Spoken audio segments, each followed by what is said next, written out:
Nang mga panahong ito, nasa edad pa lang ako na 11 taong gulang. Bilang isang bata, madalas akong sumasama sa ama ko na isang lasinggero para umalalay sa kanya sakaling gabihin na kami nang uwi mula sa pakikipag-inuman niya. Hindi ko nga inaasahan na dahil pala ron, isang gabi ay may makakasalubong kaming isang matandang magbibigay ng kakaibang bagay kay tatay. Yun din ang naging simula para magbagong takbo ng buhay namin. Pinagpalang araw sa inyo, Kabanong. Ako nga pala si Inigo. Kabanong, mga kabangers at mga kayanggaw. Ito ang aking kwento. Pero bago tayo magsimula, kung maaari sana'y pindutin niyo muna ang subscribe button kung bago pa lang kayo sa channel nating ito. Mag-iwan na rin kayo ng comment at pindutin na rin ang like button. Napakalaking tulong po sa ating channel ang gagawin niyo pong ito. Isang malaking suporta po yun sa ating channel na labis ko pong ipagpapasalamat. At ngayon, sa ating pagpapatuloy. Nay, hindi pa po ba uuwi si tatay? Gabi na po oh. Hindi pa nga anak eh. Alam mo naman yung tatay mo.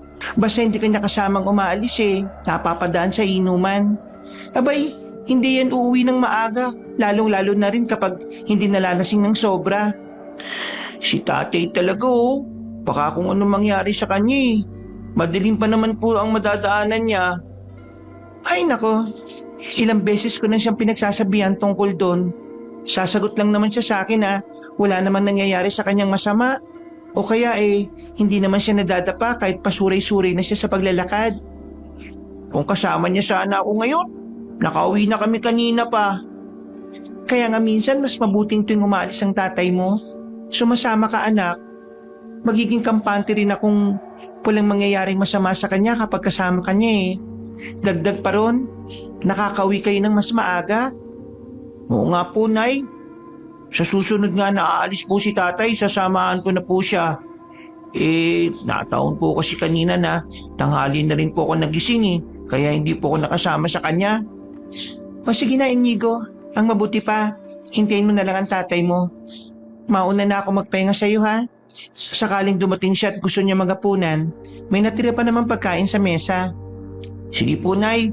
Ako na pong bahala kay tatay. O siya, sige. May iwan na kita rito. Tumango lang ako kay nanay at pinanood siyang naglalakad papunta sa silid nila ni tatay. Naiwan naman ako sa sala namin kaya naisipan ko magbasa na lang ako ng libro habang naghihintay sa ama ko.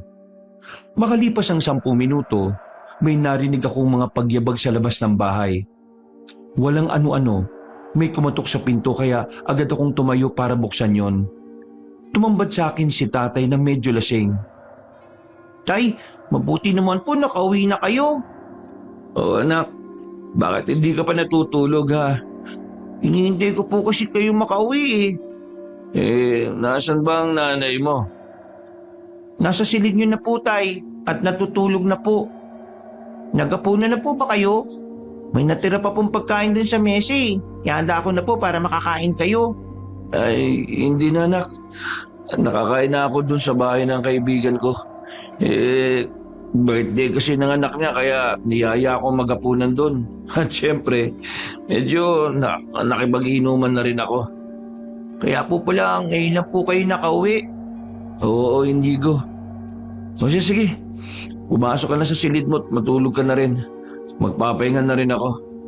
Sige po tay, mauna na po ako sa inyo ha. Sige anak, matulog ka na ng maimbing. Tumungo lang ako kay tatay noon, Kabanong, at naglakad na papunta sa silid ko. Dahil nakaramdam na rin ako ng antok, hinayaan kong maimbing ang sarili ko sa pagtulog. Kinabukasan, mga bandang hapon, nakita kong nagbibihis si tatay kaya nilapitan ko siya. Tay, saan na naman po kayo pupunta? Bibisita lang ako sa isang kaibigan ko, anak. Hindi naman ako magtatagal dun sa kanila at uuwi rin ako kagad. Sigurado kayo tay? Baka po kasi gabi na naman po kayo nang uwi dahil makikipag-inuman na naman po kayo. Anak, ang mabuti pa sumama ka na lang sa tatay mo para makauwi kayo na maaga. Huwag ka nang umangal pa, Elias ha. Oo na, sige na. O Inigo, magbihis ka na rin at aalis tayong dalawa. Sige po, Tay. Sandali lang po. Mabilis akong kumilos noon at nagbihis ako sa silid ko, Kabanong. Nang matapos na akong magpalit ng damit, agad din akong lumabas para puntahan si tatay na naghihintay na sa akin. Nagpaalam kami kay nanay at agad na umalis ng bahay namin. Binaybay namin ang daan patungo sa bahay ng kaibigan ni tatay. May anak na lalaki rin yung kaibigan kong yun, Inigo. Pwede kayong makipaglaro sa kanya habang nakikipag-usap ako sa ama niya. Ay, sige po. Ano po ba talagang gagawin niyo doon, Tay? Kakausapin ko rin yung kaibigan kong yun tungkol doon sa nangyari sa anak niyang babae. Buntis at may nangyaring kakaiba sa kanila. Ano pong ibig niyong sabihin, Tay? Nabalitaan kong inaswang yung anak niya. Tapos, namatay yung sanggol sa sinapupunan. Ang ibig niyo pong sabihin, may aswang pong gumagala sa baryo nila? Posible. Hindi pa naman ako sigurado sa bagay na yun kaya gusto ko malaman muna sa kaibigan ko mismo. Makikiramin na rin ako dahil sa pagkawala ng magiging apusana niya. Kawawa naman po pala yung anak ng kaibigan niyo, Tay. Pero sana, wala pong aswang na gumagala sa baryo nila, no? Baka po kasi kapag meron nga, umabot po sa baryo natin at maging sa iba pa. Wag na muna nating isipin yung mga tungkol doon, anak. Baka nagkataon lang naman na nabiktima yung anak niya nga dahil buntis. Pero kung sakaling may aswang nga na mangas na gumala sa mga baryo rito sa bayan natin, sisiguraduhin kong hindi kayo mapapahamak ng nanay mo. Napatangon na lang ako sa sinabi ni Tatay, Kabanong. Nagpatuloy pa kami sa paglalakad naming dalawa hanggang sa nakarating kami sa bahay ng kaibigan niya. Nakipag-usap si tatay at nagtanong-tanong na rin tungkol sa nangyari sa anak ng kaibigan niya.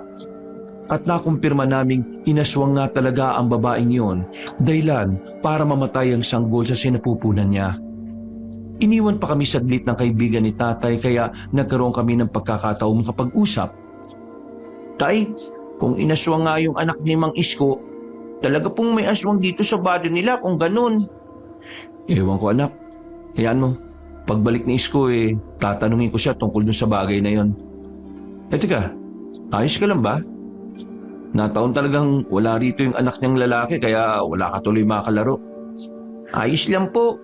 Huwag niyo po akong alalahanin, Tay. Mas gusto ko rin pong makinig sa pag-uusap niyo ni Mang Isko O sige, ikaw ang bahala. Pagkatapos ng pag-uusap namin, uuwi na kaagad tayo. Gusto ko lang namang malaman kung ano talaga yung nangyari at makumpirma kung aswang ba talaga yun ang biktima sa magiging apo niya. Para mapaghandaan din natin ang nilalang na yon. Dahil posibleng nga umabot siya sa baryo natin Oo nga po, Tay. Nakakatakot nga po yung naging kwento ni Mang Isko sa atin Hindi ko po inaasahan na ganun po pala yung nangyari sa anak niya bago po namatay yung sanggol. Mabuti na nga lang at nailigtas pa yung anak niya. Dahil kung hindi, baka dalawa na sila ng sanggol na namatay sa kamay ng aswang na umatake sa kanya nung gabing nangyari yung trahedyang yun. Oo nga po, tama po kayo, Tay. Mabuti na lang at nailigtas din ni Mang Isko yung anak niya dahil may sugat siyang natamo mula sa aswang nung umatake sa kanya. Buhay pa siya hanggang ngayon. Mabuti na lang talaga. Swerte na rin yung anak ni Mang Isko, pero hindi yung apo ni Mang Isko. Napapailing pa si tatay habang sinasabi niya yon. Nakabalik naman noon si Mang Isko kaya nagpatuloy na ang pag-uusap nila ni tatay habang nakikinig ako. Tinanong din ng ama ko ang kaibigan niya kung may aswang na gumagala sa baryo nila at tumango ang lalaki. Sabi pa niya ay haka-haka na may aswang sa baryo nila kaya nababahala mga tao. Nagkatinginan naman kami ni tatay dahil doon. Matapos ang naging usapan nila, hindi na nakatanggi ang ama ko nang yayain silang uminom ng lalaki. Tay, akala ko po uwi na tayo pagkatapos yung mag-usap ni Mang Isko. Sandali lang naman ito, anak. Nakakaya naman kay Isko kung tatanggihan ko yung pag-anyaya niyang uminom kami. Hindi ba? Basta, huwag po kayo magpapakalasing ng gusto Baka po mahirapan ako sa inyo kapag umuwi tayo at lasing po kayo. Huwag din po tayo magpapagabi. Baka nga may makainkwentro pa tayong aswang. Oo, anak. Huwag kang mag-alala. 2 bote lang ng alak naman itong iinumin namin Sige po, kayo pong bahala, Tay. Wala na akong nagawa pa noon, Kabanong, kung hindi hayaan na munang makipag-inuman si tatay. Binigyan din ako ni Mang Isko noon ng maiinom at makakain. Dahil nawili na silang dalawa sa pag-inom, hindi na nila namalayan na nakatatlong bote na ng alak silang dalawa. Gabi na rin noon kaya niyaya ko na si tatay na umuwi bago pa man sila malasing ng sobra. Hindi na kami pinigilan ni Mang Isko at tinayaan niya na rin kaming umalis. Pasensya na anak ha, at ginabi na tayo ng uwi. Hindi ko kasi namalayan na napaparami na pala yung inom namin ni Isko eh. Ayos lang po, tay. Ayaw niyo po kasing makinig sa akin kanini. Ako, lagot po tayong dalawa nito kay nanay. Huwag mong alalahanin ng nanay mo. Ako nang bahala sa kanya. Kaunting lambing lang naman yun at mawawala na yung inis nun sa akin. Sa bagay, alam mo naman po ninyo kung paano lambingin si nanay eh. Sabi, oo naman. Ako pa ba anak? Pero tay, nababaalala po talaga ako ngayon. Madilim po yung mga madadaanan natin eh. Baka po may makasalubong po tayong aswang. Huwag mo nang isipin yung ganun anak. Wala tayong makakaengkwentrong aswang ngayong gabi. Kung meron man, kahit lasing ako eh, lalabanan ko sila. Hindi na ako nakaimik pa noon dahil sa sinabi ni tatay. Nag-aalala ako ng sobra dahil naisip kong baka manganib kaming dalawa sakaling may makasalubong kaming aswang. Nasa kalagitnaan naman kami ng paglalakad namin nang sa hindi hinaasahan, may nakasalubong kaming matandang paika-ika ang lakad. Tay, may matanda po. Hindi po kaya aswang yan? Hindi natin alam anak. Pumunta ka sa likuran ko, bilis. Opo tay. Magandang gabi sa inyo. Magandang gabi rin po sa inyo. O teka, may mga sugat po siya tay. Baka kailangan po niya ng tulong natin. Ano pong nangyari sa inyo? Bakit po sugatan kayo? Sandali, tulungan na po namin kayo dahil mukhang hirap na rin po kayo makalakad eh. Ay nako, ayos lang ako. Huwag niyo akong alalahanin dahil malayo sa bituka itong mga sugat ko. Hindi kaagad nakapagsalita si Tatay Kabanong. Hindi ko may alis ang tingin ko sa matandang lalaki dahil nakaramdam ako ng awa sa kanya. Nagpakilala siya sa amin at ganun din naman kami ni tatay sa kanya. Tinanong din naman namin siya kung saan siya pupunta at sumagot naman siyang pauwi na sana sa kanilang baryo. Pwede po namin kayong ihatid sa baryo niyo kung malapit lang po kayo rito. Ano po bang nangyari sa inyo mga Ador? Ay, mahabang kwento eh. Aabutin ng ilang araw kapag isinalaysay ko pa sa inyo. Huwag na ninyo akong isipin pa. Kaya ko pa naman at paniguradong makakauwi pa ako sa baryo namin. Sigurado po kayo, mga Ador? Oo, Inigo. Ay, siya nga pala. Bakit ba kayo nandito, ha? Galing po kasi kami sa bahay ng kaibigan ko. Nagkaroon ng inuman kaya ngayon lang po kami nakauwi ng anak ko. Ay, mag-iingat kayong dalawa habang nasa daan. Baka magulat kayong may makasalubong kayong aswang at papahama kayo. Hindi naman siguro lingid sa kaalaman nyo ang tungkol sa mga nilalang na yun, di ba? Mukha kasing may gumagala na sa mga baryo rito eh. May alam po ako tungkol sa mga aswang, mga Ador. Sa katunayan po niyan, kaya po kami pumunta sa bahay ng kaibigan ko para kumpirmahin ang haka-haka tungkol sa aswang. Isa pa, nabiktima po yung anak niya eh. Nakikinig lang ako sa usapan ni na tatay at Mang Ador Kabanong. Hindi ko alam pero kahit na nung gabing yun na lang namin nakilalang matanda, hindi ako nakaramdam ng kakaiba sa kanya. Akala ko'y magpapaalam na siya sa amin noon ni tatay pero nagkamali ako. May kinuha pa siya noon sa bulsa ng kanyang damit kaya nagtaka ako kung ano ang bagay na yon. Mang Ador, ano po yung bagay na hawak nyo? Ano pong gagawin nyo dyan? Isa itong mutya na pinakaiingatan ko, Inigo. Ang totoo niyan, balak ko nang ibigay ang bagay na ito sa taong karapat-dapat na magmay-ari nito. Elias, mukhang mahilig kang maglasing, tama ba ako, ha? Sabihin na po natin parang gano'n na nga po, Mang Ador. Kung ganon, marahil ay karapat-dapat na ibigay ko sa iyo ang mutyang ito. Alam kong matutulungan ka ng bagay na ito, lalo na kapag nalalasing ka. Nagtaka si tatay dahil sa sinabi ni Mang Ador. Hindi kaagad nakapagsalita ang ama ko at napatingin na lang sa mutyang hawak na matandang lalaki. Seryoso naman si Mang Ador ng mga oras na yon, kaya alam namin ni tatay na hindi siya pinaglalaruan na matanda. Ano po bang ibig niyo sabihin, Mang Ador? Gusto kong ibigay ang mutya na ito sa iyo, Elias. Ko? Sigurado po ba kayo sa sinasabi niyong yan? Oo, iho. Alam kong hindi ko pagsisisihan ang gagawin ko sakaling tanggapin mo ang bagay na ito. Pero bakit naman po ninyo gagawin yon? Mukhang napapakinabangan naman po ninyo ang bagay na yan eh. May katandaan na rin ako, Elias. Alam kong kapag tumagal pa sa akin ang mutyang ito, hindi ko na rin naman makakayanan pang panghawakan.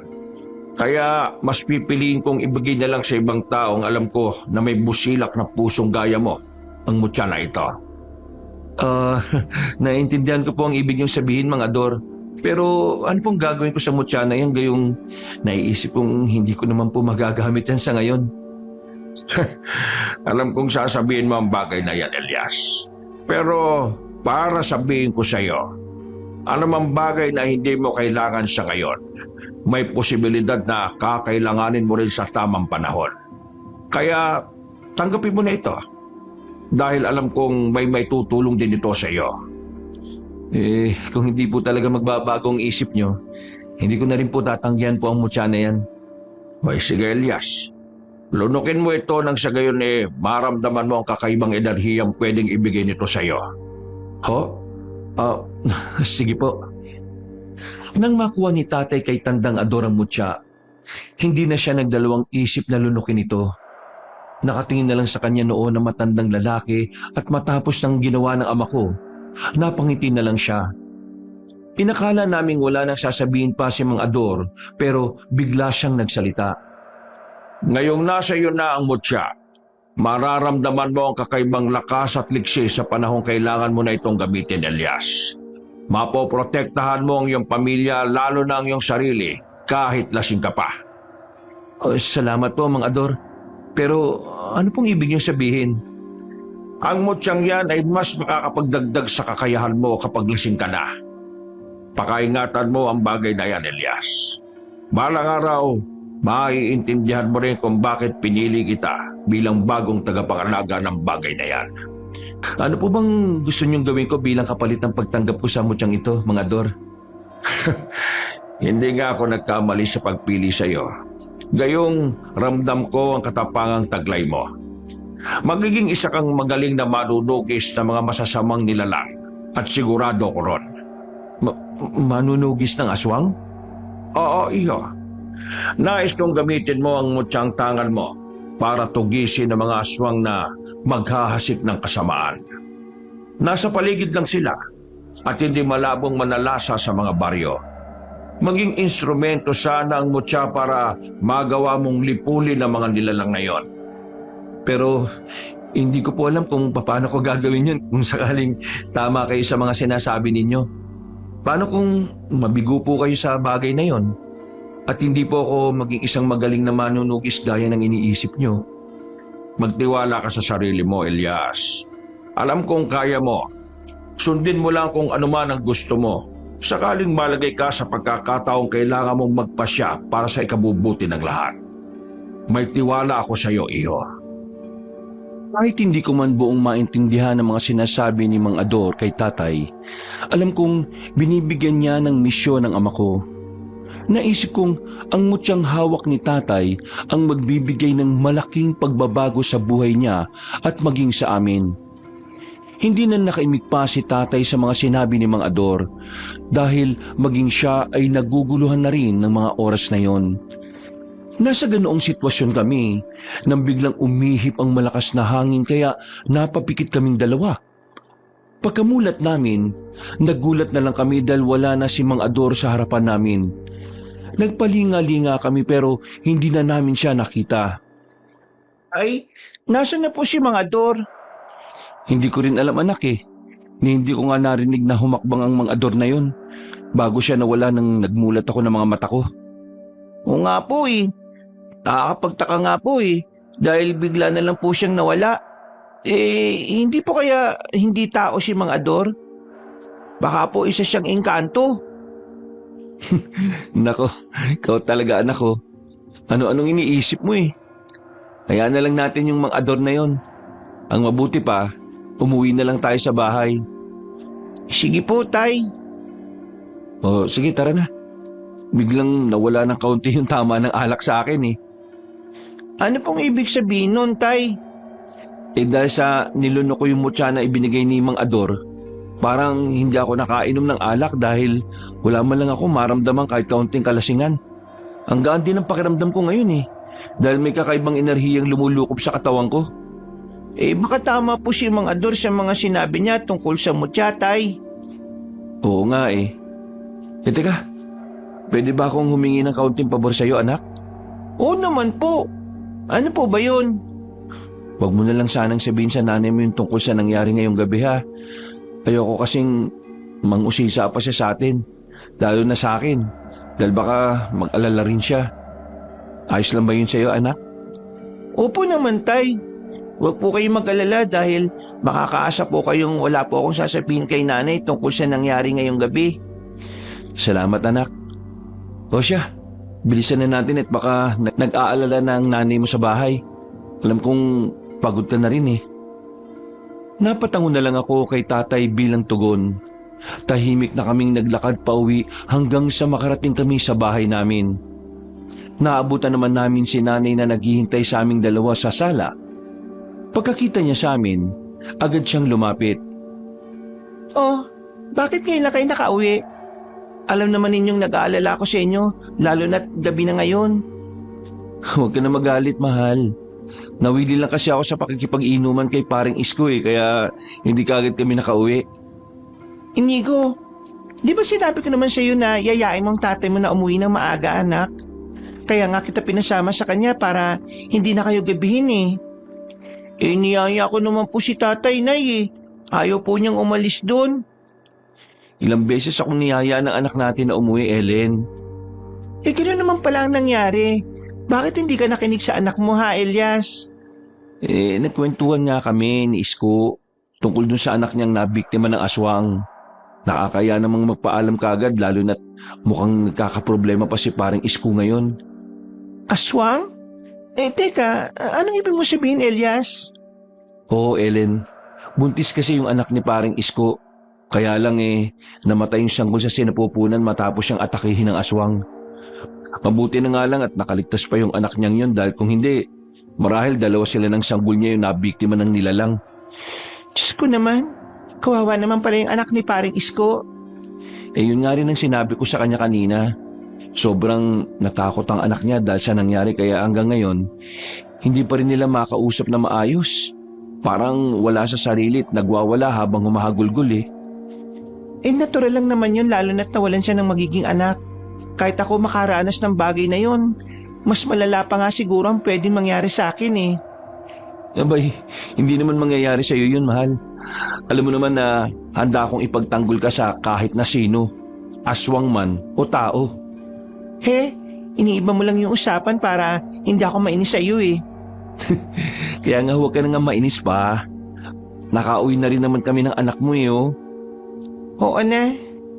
Teka, bago ko makalimutan, kung nabiktima ng aswang yung apo ni paring Isko, ibig sabihin nito, may mga aswang na gumagala sa baryo nila? Parang gano'n na nga. Haka-haka nga na maging sa mga karatig baryo may mga aswang na rin na gumagala. Nako, hindi maganda to. Kailangan nating maging maingat sa mga nilalang na yon. Sumang-ayon si tatay sa sinabi ng nanay ko. Makikita sa mukha ni nanay ang pagkabahala dahil sa nalaman niya. Tahimik na lang ako nakikinig sa usapan ng mga magulang ko ng mga oras na yon. Kalaunan, tinanong kami ni nanay kung nakapaghapunan na ba kami, kaya napailing kami ni tatay. Ipinaganda naman niya kami ng makakain at pagkatapos kumain, agad din kaming nagpahinga. Dahil sa pagod, nahimbing ang pagtulog ko. Kinaumagahan, nagising ako at naabutan sina nanay at tatay na kausap ang iilan sa mga kabaryo namin. Nang umalis sa mga taong yon, saka lang ako lumapit sa mga magulang ko. Tay, Nay, may problema po ba kayo? mukhang may nalaman po kayong hindi magandang balita ah. Tama ka nga anak. Hindi nga magandang balita ang sinabi ng mga kabaryo natin. Ano pong ibig niyong sabihin, Nay? May mga bali-balita kasing may mga nalanalasang aswang sa kabilang baryo. May nabiktima ang mga nilalang doon, kaya nababahala ang mga tao rito dahil baka baryo na natin ang isunod nila. Sinabi ko naman sa inyo na huwag kayo masyado mabahala sa bagay na yun, mahal. Wala naman kayong dapat na ipangamba dahil hindi ko naman kayo pababayaan ng anak natin sakali may mangyari masama sa inyo eh. Alam ko naman yun, Elias. Pero hindi ko lang talaga maiwasan mag-alala lalo na sa magiging kaligtasan ng anak natin. Ang mabuti pa, iwasan na lang siguro muna ninyong magpagabi ng uwi sa tuwing umaalis kayo ng bahay. Wala namang problema sa akin yun.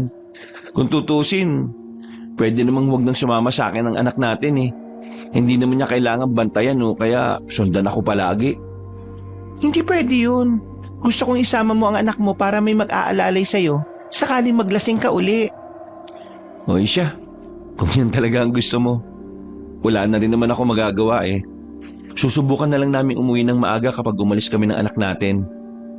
O sige, basta ingatan niyo ang sarili niyo ha. Oo naman mahal, gagawin namin yon. Tumungo na lang si nanay bilang tugon kay tatay Kabanong. Nang araw na yon, minabuti na muna ni tatay na huwag na munang umalis ng bahay namin para pumunta sa mga kaibigan niya at makipag-inuman. Mas pinili niyang sundin ang mga sinabi ni nanay na maglagay ng mga pangontra sa aswang sa labas at sa loob ng bahay namin. Dahil naman doon, kahit papaano ay nakampante si nanay na hindi kami mapapasok at mapapahamak sa mga aswang na gumagala sa mga baryo.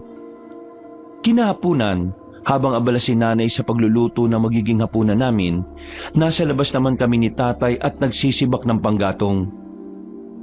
Tay, hindi po ba talaga natin sasabihin kay nanay yung tungkol sa nangyari sa atin nung nakaraang gabi? Napag-usapan na natin ang tungkol sa bagay na yun, Inigo, di ba? Sa ngayon, tayo lang muna ang dapat na makaalam tungkol dun, anak. O sige po, tay. Pero ano pong balak nyo ngayon? Lalo na po't kalat na sa mga baryong tungkol sa gumagalang mga aswang. Sakali mang tama si mga doon na makakatulong talaga sa akin yung mutyang ibinigay niya, hindi na ako magdadalawang isip na gamitin ang kakayahang ibibigay sa akin ng bagay na yon para tugisin ang aswang. Kapag nagpatuloy sila sa kanilang pambibiktima, iisa-isahin ko silang hanapin at lilipunin ko silang lahat. Delikado pong gagawin yung yun. Baka pumapama kayo at mapatay ng mga aswang na nilalang na yun. Huwag ka mag-alala anak sa akin dahil hindi mangyayari kung ano man yung iniisip mo. Magtiwala ka sa akin anak. May alam ako sa pakikipaglaban dahil sinanay rin ako ng lolo mo noong kabataan ko at nabubuhay pa siya. Sigurado po kayo tay ha? Oo naman anak. Hindi ako makakapayag na mamuhay tayo sa takot dahil sa mga aswang na yon. Dagdag pa ron, hindi ko nahihintayin na mapahama kayo ng nanay mo sa kanila. Kung ganun po susuportahan ko po kayo sa kung ano man ang binabalak niyong yan, tay. Sakali pong kailangan niyo ng makakatulong, handa rin po kong samahan kayo. Ikaw talagang bata ka Ay nako, mabuti pa wag mo na munang isipin ang tungkol sa mga bagay na yon.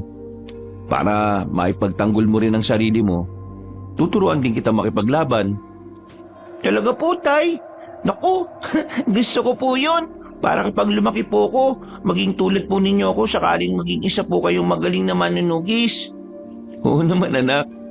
Tuwing may oras tayong dalawa at hindi tayo maalis ng bahay, mag-iinsayo tayo para pagandaan ang mga posibleng mangyari sa mga susunod pang mga araw. Sige po, sabik na po ako sa gagawin natin pag-iinsayo. O sige anak, bukas na bukas magsisimula tayo kung ganon. Opo tay. Napangiti na lang si tatay sa akin kaya ganun din ako sa kanya Kabanong. Ipinagpatuloy namin ang ginagawa namin ng mga oras na yun. Kinagabihan, nakakaramdam ng kakaibang init ng kanyang katawan si tatay kaya minabuti niyang suyurin ang paligid namin. Alam kasi niyang dahil yun sa tangan niyang mutya kaya naisip niyang baka may umaalgid na aswang. Pagkapasok niya sa bahay, agad kaming lumapit ni nanay sa kanya. O Elias, May nakita ka ba sa labas? Wala naman, mahal eh. Sa tingin ko wala naman tayong dapat na ikapangamba ngayong gabi. Kahit papano, makakatulog tayo ng mahimbing. Ay, mabuti naman kung ganon. O siya, sige, magpahinga na tayo. Inigo, anak, pumasok ka na sa silid mo. Opo, Nay. Sandali lang anak. Mahal, mauna ka na sa silid natin at kakausapin ko lang si Inigo. O sige, may iwan ko na kayong dalawa rito sa sala. Sige, susunod ako kagad. Tay, may problema po ba? Wala naman anak. Pero kanina ko pa kasi nararamdaman ang pag-init ng katawan ko eh. Hindi ko maintindihan bakit hanggang ngayon hindi nawawala gayong wala namang aswang sa paligid natin. Hindi po kaya binibigyan lang po kayo ng babala ng mutyang tangan nyo, Tay. Baka po may panganib pong darating, kaya nakakaganyan po kayo. Hindi ko rin talaga alam anak eh.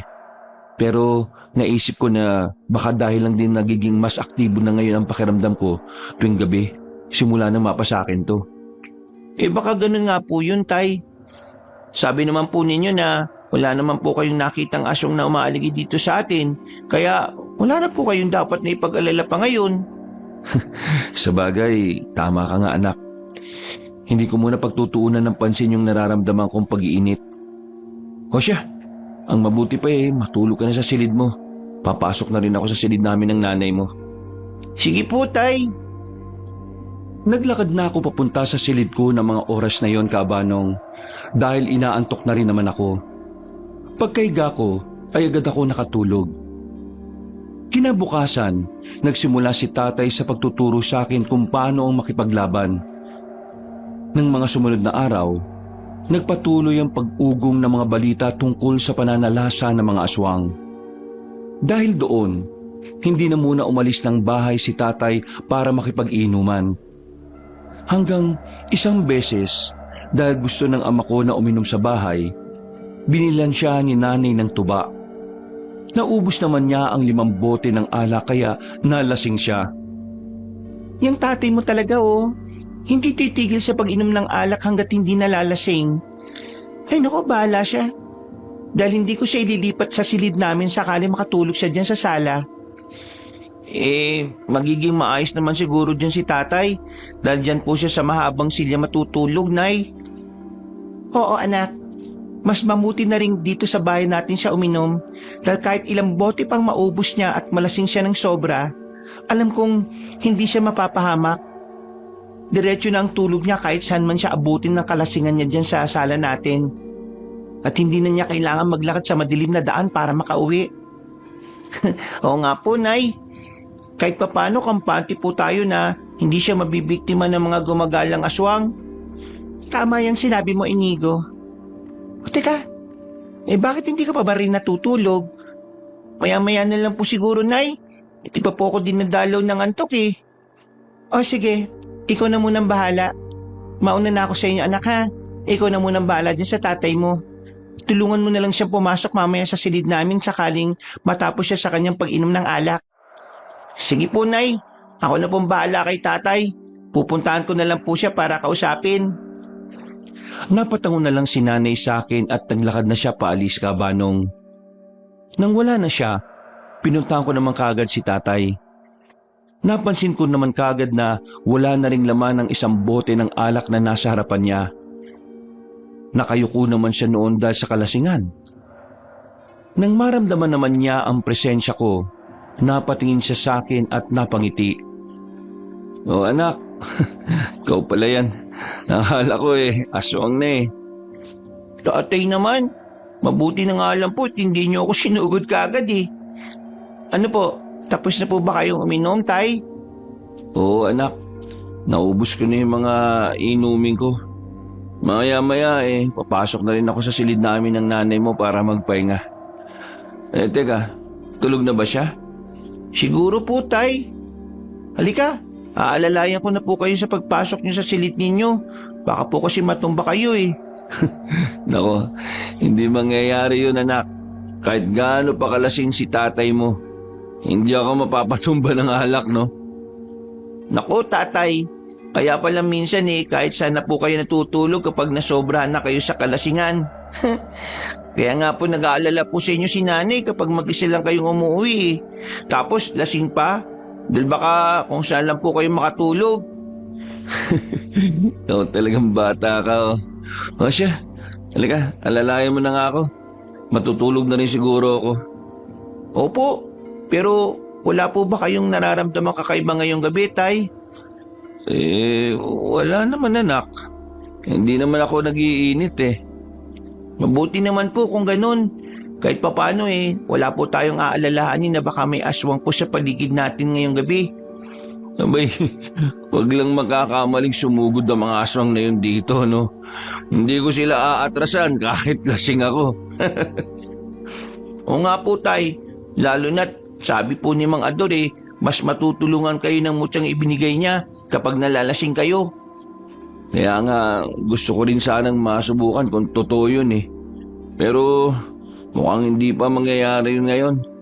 Baka sa susunod pa, at kapag nangyari man yun, doon lang ako maniniwala na may tutulong talaga sa akin yung mutsang ibinigay ng mamang yon, kahit may tama ako ng alak. Hindi na ako nakaimik pa noon, Kabanong. Pinagsabihan niya akong iupo siya sa mahabang silya sa sala kaya sinunod ko siya. Akala ko'y uupo lang siya roon at tatayo agad, pero napakamot na lang ako ng ulo dahil nahiga siya at walang ano-ano, napahilik na lang. Nagpasya naman akong hayaan siya at pumasok na lang sa silid ko para matulog. Nang nakahiga na ako, kahit anong gawin ko'y hindi ako makaidlip. Hindi ko alam kung bakit, kaya naisipan kong lumabas ng silid ko. Sakto namang nagising si nanay at nagkasalubong kaming dalawa. Ay, Nay, gising na po pala kayo. Nagising ako anak kasi naiihi ako Ay teka, nasaan ang tatay mo? At bakit hindi ka pa rin natutulog ha? Nasa sala po si tatay at sa mahabang silya na po siya nakatulog na Sinubukan ko naman pong matulog pero nahihirapan po talaga ako. Hindi ko po alam kung bakit. Kung hindi ka makatulog, maglagay ka ng asin sa bintana ng silid mo. Baliktarin mo rin yung pwesto ng unan mo. Ay, sige po Nay, gagawin ko po yun. Sige anak. Teka, pupunta muna ako sa banyo para umihi. Pagbalik ko, tulungan mo akong ilipat sa silid namin ng tatay mo ha. Pagkatapos, gawin mo na lang yung sinabi ko para makatulog ka. Opo, Nay. Naglakad na si nanay patungo sa banyo kaya napagpasyahan ko naman puntahan si tatay sa sala. Hinintay ko na lang si nanay roon para mailipat namin si tatay sa silid nila. Nasa ganoong sitwasyon ako nang biglang umingay ang paligid namin. Kinilabutan kaagad ako dahil sa huni ng tiktik na narinig ko ng mga oras na yon. Sakto namang dumating si nanay. Mukhang may umaaligid na aswang sa bahay natin anak ha. Bakit naman po niyo nasabi yan, Nay?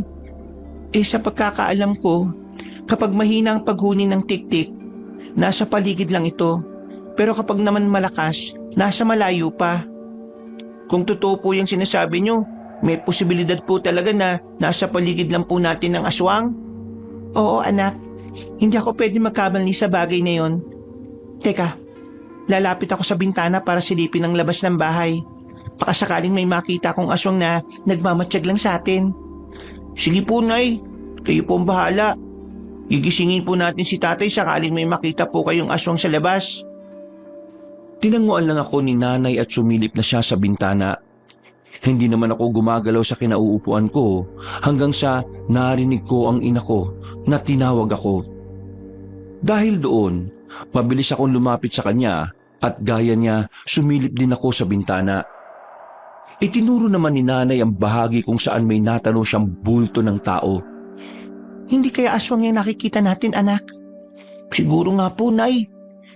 Kailangan natin gisingin ang tatay mo. Baka kung anong binabalak ng aswang na yun sa atin at mapahamak tayo. Sandali po, Nay. Mukhang pamilyar po sa akin yung hubog ng taong yan Ha? Anong ibig mo sabihin, Inigo? Hindi po ko gaano sigurado pero mukhang kilala ko po kung sino yung taong nandun. Teka, maiwan ko na po muna kayo dito dahil lalabas po ako. Anak, bumalik ka. Baka manganib ka kapag lumabas ka roon. Huwag po niyo akong alalahanin, Nay. Babalik po kagad ako. Wala nang nagawa pa nun si nanay para pigilan ako, Kabanong. Nagmamadali naman ako maglakad at nang nasa labas na ako, agad kong pinuntahan ang bahagi kung saan may nakita kaming tao ni nanay. Pagkarating ko roon, mabilis namang umalis ang taong yon. Hindi ako pwedeng magkamali na si Mang Ador ang nakita ko, kaya nagtaka ako dahil sa ginawa niya. Narinig ko namang napasigaw si nanay na bumalik na ako sa loob ng bahay. May naulinigan pa akong pag-angil, kaya sa takot ko na baka may sumugod na aswang sa akin, patakbo kong pumasok sa bahay namin. Ikaw na bata ka talaga? Bakit ka naman lumabas? At sino naman yung taong yun, kung kilala mo nga siya, ha? Wala po, Nay. Mali po ako ng akala. Mabuti na lang at walang nangyaring masama sa'yo habang nasa labas ka kanina. Akala ko nga po, may susugod sa aking aswang, Nay. Pero mukhang wala rin naman po sigurong umaaligid sa atin na ganong nilalang sa mga oras na to. Tahimik na po ulit kasi ang paligid mabuti nga yun. Hindi na natin kailangang gisingin ng tatay mo dahil doon. Oo nga po. Ililipat pa po ba natin siya sa silid ninyo? Hindi na siguro, anak. Hayaan na lang natin siya rito sa sala. Maimbing na kasi ang tulog niya Baka magalit pa siya kapag ginising natin siya. O sige po, Nay. Kung yun po ang gusto nyo, papasok na lang po ako sa silid ko para matulog. O sige, anak. Basta gawin mo yung sinabi ko sa iyo, ha. Tumango na lang ako, Kabanong. Kumuha pa ako ng asin noon sa kusina at pagkatapos ay pumasok na sa silid ko. Inilagay ko ito sa bintana. Binaligtad ko na rin ang unan ko at sa kabutihang palad, nakatulog din ako. Kinaumagahan nang magising ako, naabutan kong nagkakape si tatay. Mabilis akong lumapit sa kanya at nagtimpla na rin ako ng gatas na iinumin ko. Napansin kong ang lalim ng iniisip ni tatay, kaya nagtaka ko. Tay, ayos lang po ba kayo? Mukhang may problema po yata kayo Wala naman akong problema, anak. Napapaisip lang kasi ako ngayon Tungkol naman po saan, Tay? Kung paano mapipigilan ng mga aswang sa pananalasa nila sa mga kanayunan. Umagang-umaga pa lang kasi kanina, nagpunta na rito yung isa sa mga kabaryo natin Sinabi niyang may natagpo ang bangkay malapit sa gubat. Aswang po kaya ang may gawa? Yun ang hinala nila, anak. Wakwak kasi yung tiyan ng biktima Tapos, halos wala na rin itong laman loob. Kaya hindi naman yun magagawa ng mabangis na hayop, kaya paniguradong kagagawan yun ng aswang. Naku po, Tay. Kapag hindi po napigilan ng mga nilalang na yun, siguradong mas dadami pa po mabibiktima nila. Hindi po ba? Oo, Inigo. Yun nga ang iniisipan ko ng solusyon ngayon Kung paano mapipigilan sa pambibiktima at paghasik ng kasamaan ang mga nilalang na yun sa mga baryo. Baka po kailangang may lumaban sa kanila para mapigilan po sila. Naisip ko nga po ngayon ang sinabi ni Mang Ador sa inyo noon Baka kayo po talaga makakapigil sa mga nilalang na yun sakaling susundin nyo siya na maging isa po kayong manunugis ng mga aswang. Hindi ko alam kung makakaaya ko sakaling subukan kong maging manunugis gaya ng sabi ni Mang Ador Oo, may alam ako sa pakikipaglaban at hindi ako natatakot sakaling may makaharap akong aswang. Pero hindi pa rin ako sigurado kung sapat ba yun para tugisin ng mga nilalang na yun May mutya naman po kayong tangan, Tay Siguradong makakaya po ninyo silang harapin at labanan sa tulong ng bagay na yun. Sa tingin mo ba talaga, kaya ko yun, Inigo? Oo naman po. Kayo pa po ba? May tiwala naman po ako sa inyo Napangiti na lang si tatay dahil sa sinabi ko. Hindi na rin siya umimik pa, kaya natahimik na rin ako. Napapasulyap pa ako sa ama ko pero seryoso lang siya, kaya alam kong iniisip din niya ang mga pinag-usapan namin ng mga oras na yon. Hindi ko na rin nasabi sa kanya ang tungkol sa nangyari ng nakaraang gabi. Hinayaan ko na lang muna siyang mapag-isa at tinulungan na lang si nanay sa mga gawaing bahay. Anak, sinabi mo ba sa tatay mo ang nangyari nung nakaraang gabi? Hindi po, Nay Baka po kasi magalit siya at sabihin bakit hindi po natin siya ginising. Sa bagay, may punto naman yung sinabi mo, Inigo. Huwag mo na lang sabihin sa ama mo ang tungkol sa bagay na yon. Ayokong dagdagan pang iniisip niya. Lalo na't umaga pa lang malayo na ang tingin niya Pinag-iisipan po kasi ni tatay kung paano matitigil ang mga aswang sa paghasik ng kasamaan nila. Balak po yata ni tatay na pigilan ng mga aswang na yon. Abay, ano naman ang gagawin niya, Aber? Hindi naman siya pwede makipaglaban sa mga nilalang na yon dahil paniguradong mapapahamak lang siya sa gagawin niya. Baka pati tayo malagay sa panganib kapag nangialam siya sa mga aswang na yon. Hindi na ako nakapagsalita pa noon, Kabanong, dahil ayoko ring sabihin kay nanay ang tungkol sa mutyang tanga ni tatay dahil baka mabahala rin siya. Kinagabihan naman noon, maaga ako nakatulog dahil sa pagod at antok. Pero mga bandang 2:00 na madaling araw, naalimpungatan ako dahil naiihi ako. Tumungo ako sa banyo at pagkalabas ko para sana bumalik sa silid ko, sakto naman pumasok si tatay sa bahay namin. Napansin ko kagad na may bakas ng dugo sa palad niya at maging sa kanyang damit. Nagtaka ako dahil doon at nabahala na rin ako sa aking ama. Tay, saan po kayo nang galing? Nagpahangin-hangin lang ako sa labas, anak. Hindi kasi ako makatulog kaya sinubukan ko na lang na rumonda para siguraduhin walang aswang sa paligid. Ano po bang nangyari sa inyo? Bakit may bakas po kayo ng dugo? May nahawakan lang akong matalim na damo sa labas kanina. Dumugo ito kaya ipinahid ko sa damit ko. Kaya naging ganito. Sigurado po ba kayo? Kung ganun, kailangan po niyong gamutin ang sugat niyo para hindi po lumalato. Oo naman, Inigo. Ako na ang gagamot sa sarili ko. Huwag mo na akong alalahanin pa. Bumalik ka na sa silid mo at matulog ka na ron. Sige po, tay. Tawagin niyo na lang po ako sa silid ko kung sakaling may kailangan po kayo sa akin. Hindi na, anak. Kaya ko naman ang sarili ko eh. Magpapahinga na rin ako pagkatapos kong gamutin ang sugat ko. Sige po, tay. Kayo pong bahala. O paano? Naiwan ko na po kayo. Babalik na po ako sa silid ko para matulog. Tinanguan lang ako ng tatay ko kaya naglakad na ako patungo sa silid ko. Nakatulog naman ako at hindi na nga inisip pa ang mga nakita ko sa aking ama. Pero simula naman noon, napapansin kong sa tuwing nagigising ako kapag madaling araw, wala si tatay sa silid nila kapag sinisilip ko sila ni nanay. Minsan, nagugulat na lang ako na darating siya at may bakas ng dugo ang katawan niya. Nagtaka at nabahala na ako dahil wala naman akong nakikitang sugat sa kamay niya gaya ng sinabi niyang dahilan bakit nagkaroon ng dugo ang damit niya noon. Kinutuban akong may ginagawa siya pero hindi ko na muna siya inusisa pa tungkol doon. Anak, gusto mo bang sumama sa akin mamayang hapon? Saan po tayo pupunta, tay? Pupunta tayo sa bahay ng isang kakilala ko. Naimbitahan niya kasi ako sa kasal ng anak niya, kaya nahiya akong hindi pumunta ron eh. Saan baryo po ba yung bahay na kakilala niyong yun, tay? Baka po malayo. Hindi pumayag si nanay na sumama ako sa inyo. Sumunod ka sa tatay mo, Inigo. Umuwi na lang kayo kagad para hindi kayo abutin ng gabi sa daan. Baka kung ano mangyari sa inyo sa daan, sakaling may makaengkwentro kayong aswang. Huwag ka mag-alala, mahal. Hindi kami magpapagabi ng anak mo para hindi ka mabahala ng husto. Nahihiya lang talaga ako na hindi pumunta ron lalo na't may pinagsamahan din kami ng taong yon. Basta ikaw nang bala sa anak natin, Elias, ha? Humanda ka sa akin kapag napahamak si Inigo dahil may kalalagyan ka talaga sa akin. Nako, kung makapagbanta naman tong asawa ko, akala mo hindi niya ako mahal eh. Che, huwag mo akong daanin sa mga ganyan-ganyan mo, Elias, ha?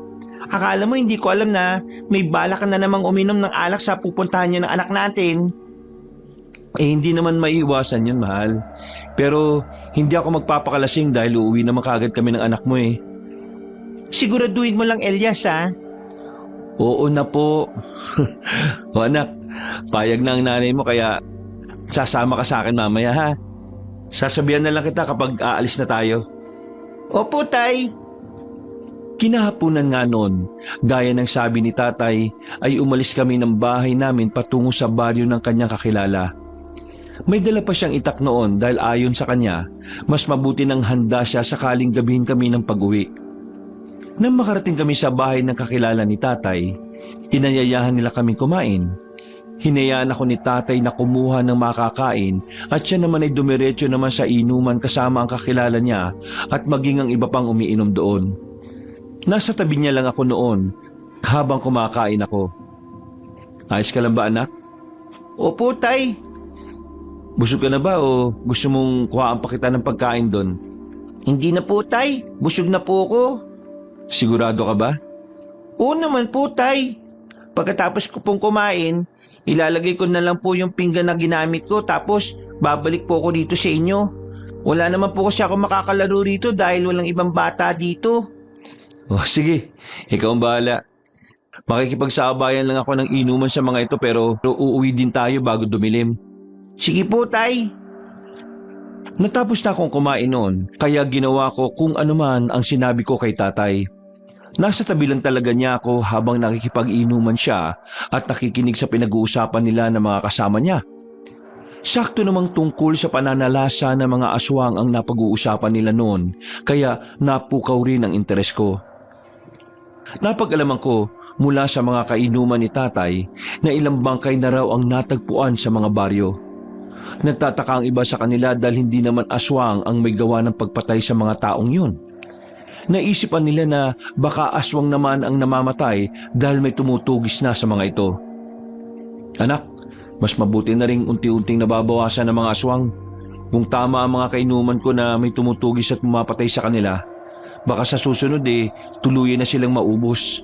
Kaya wala na rin tayong dapat na alalahanin pa. Tama po kayo, Tay. Pero sino naman po kaya yung tutugis sa mga aswang na yun?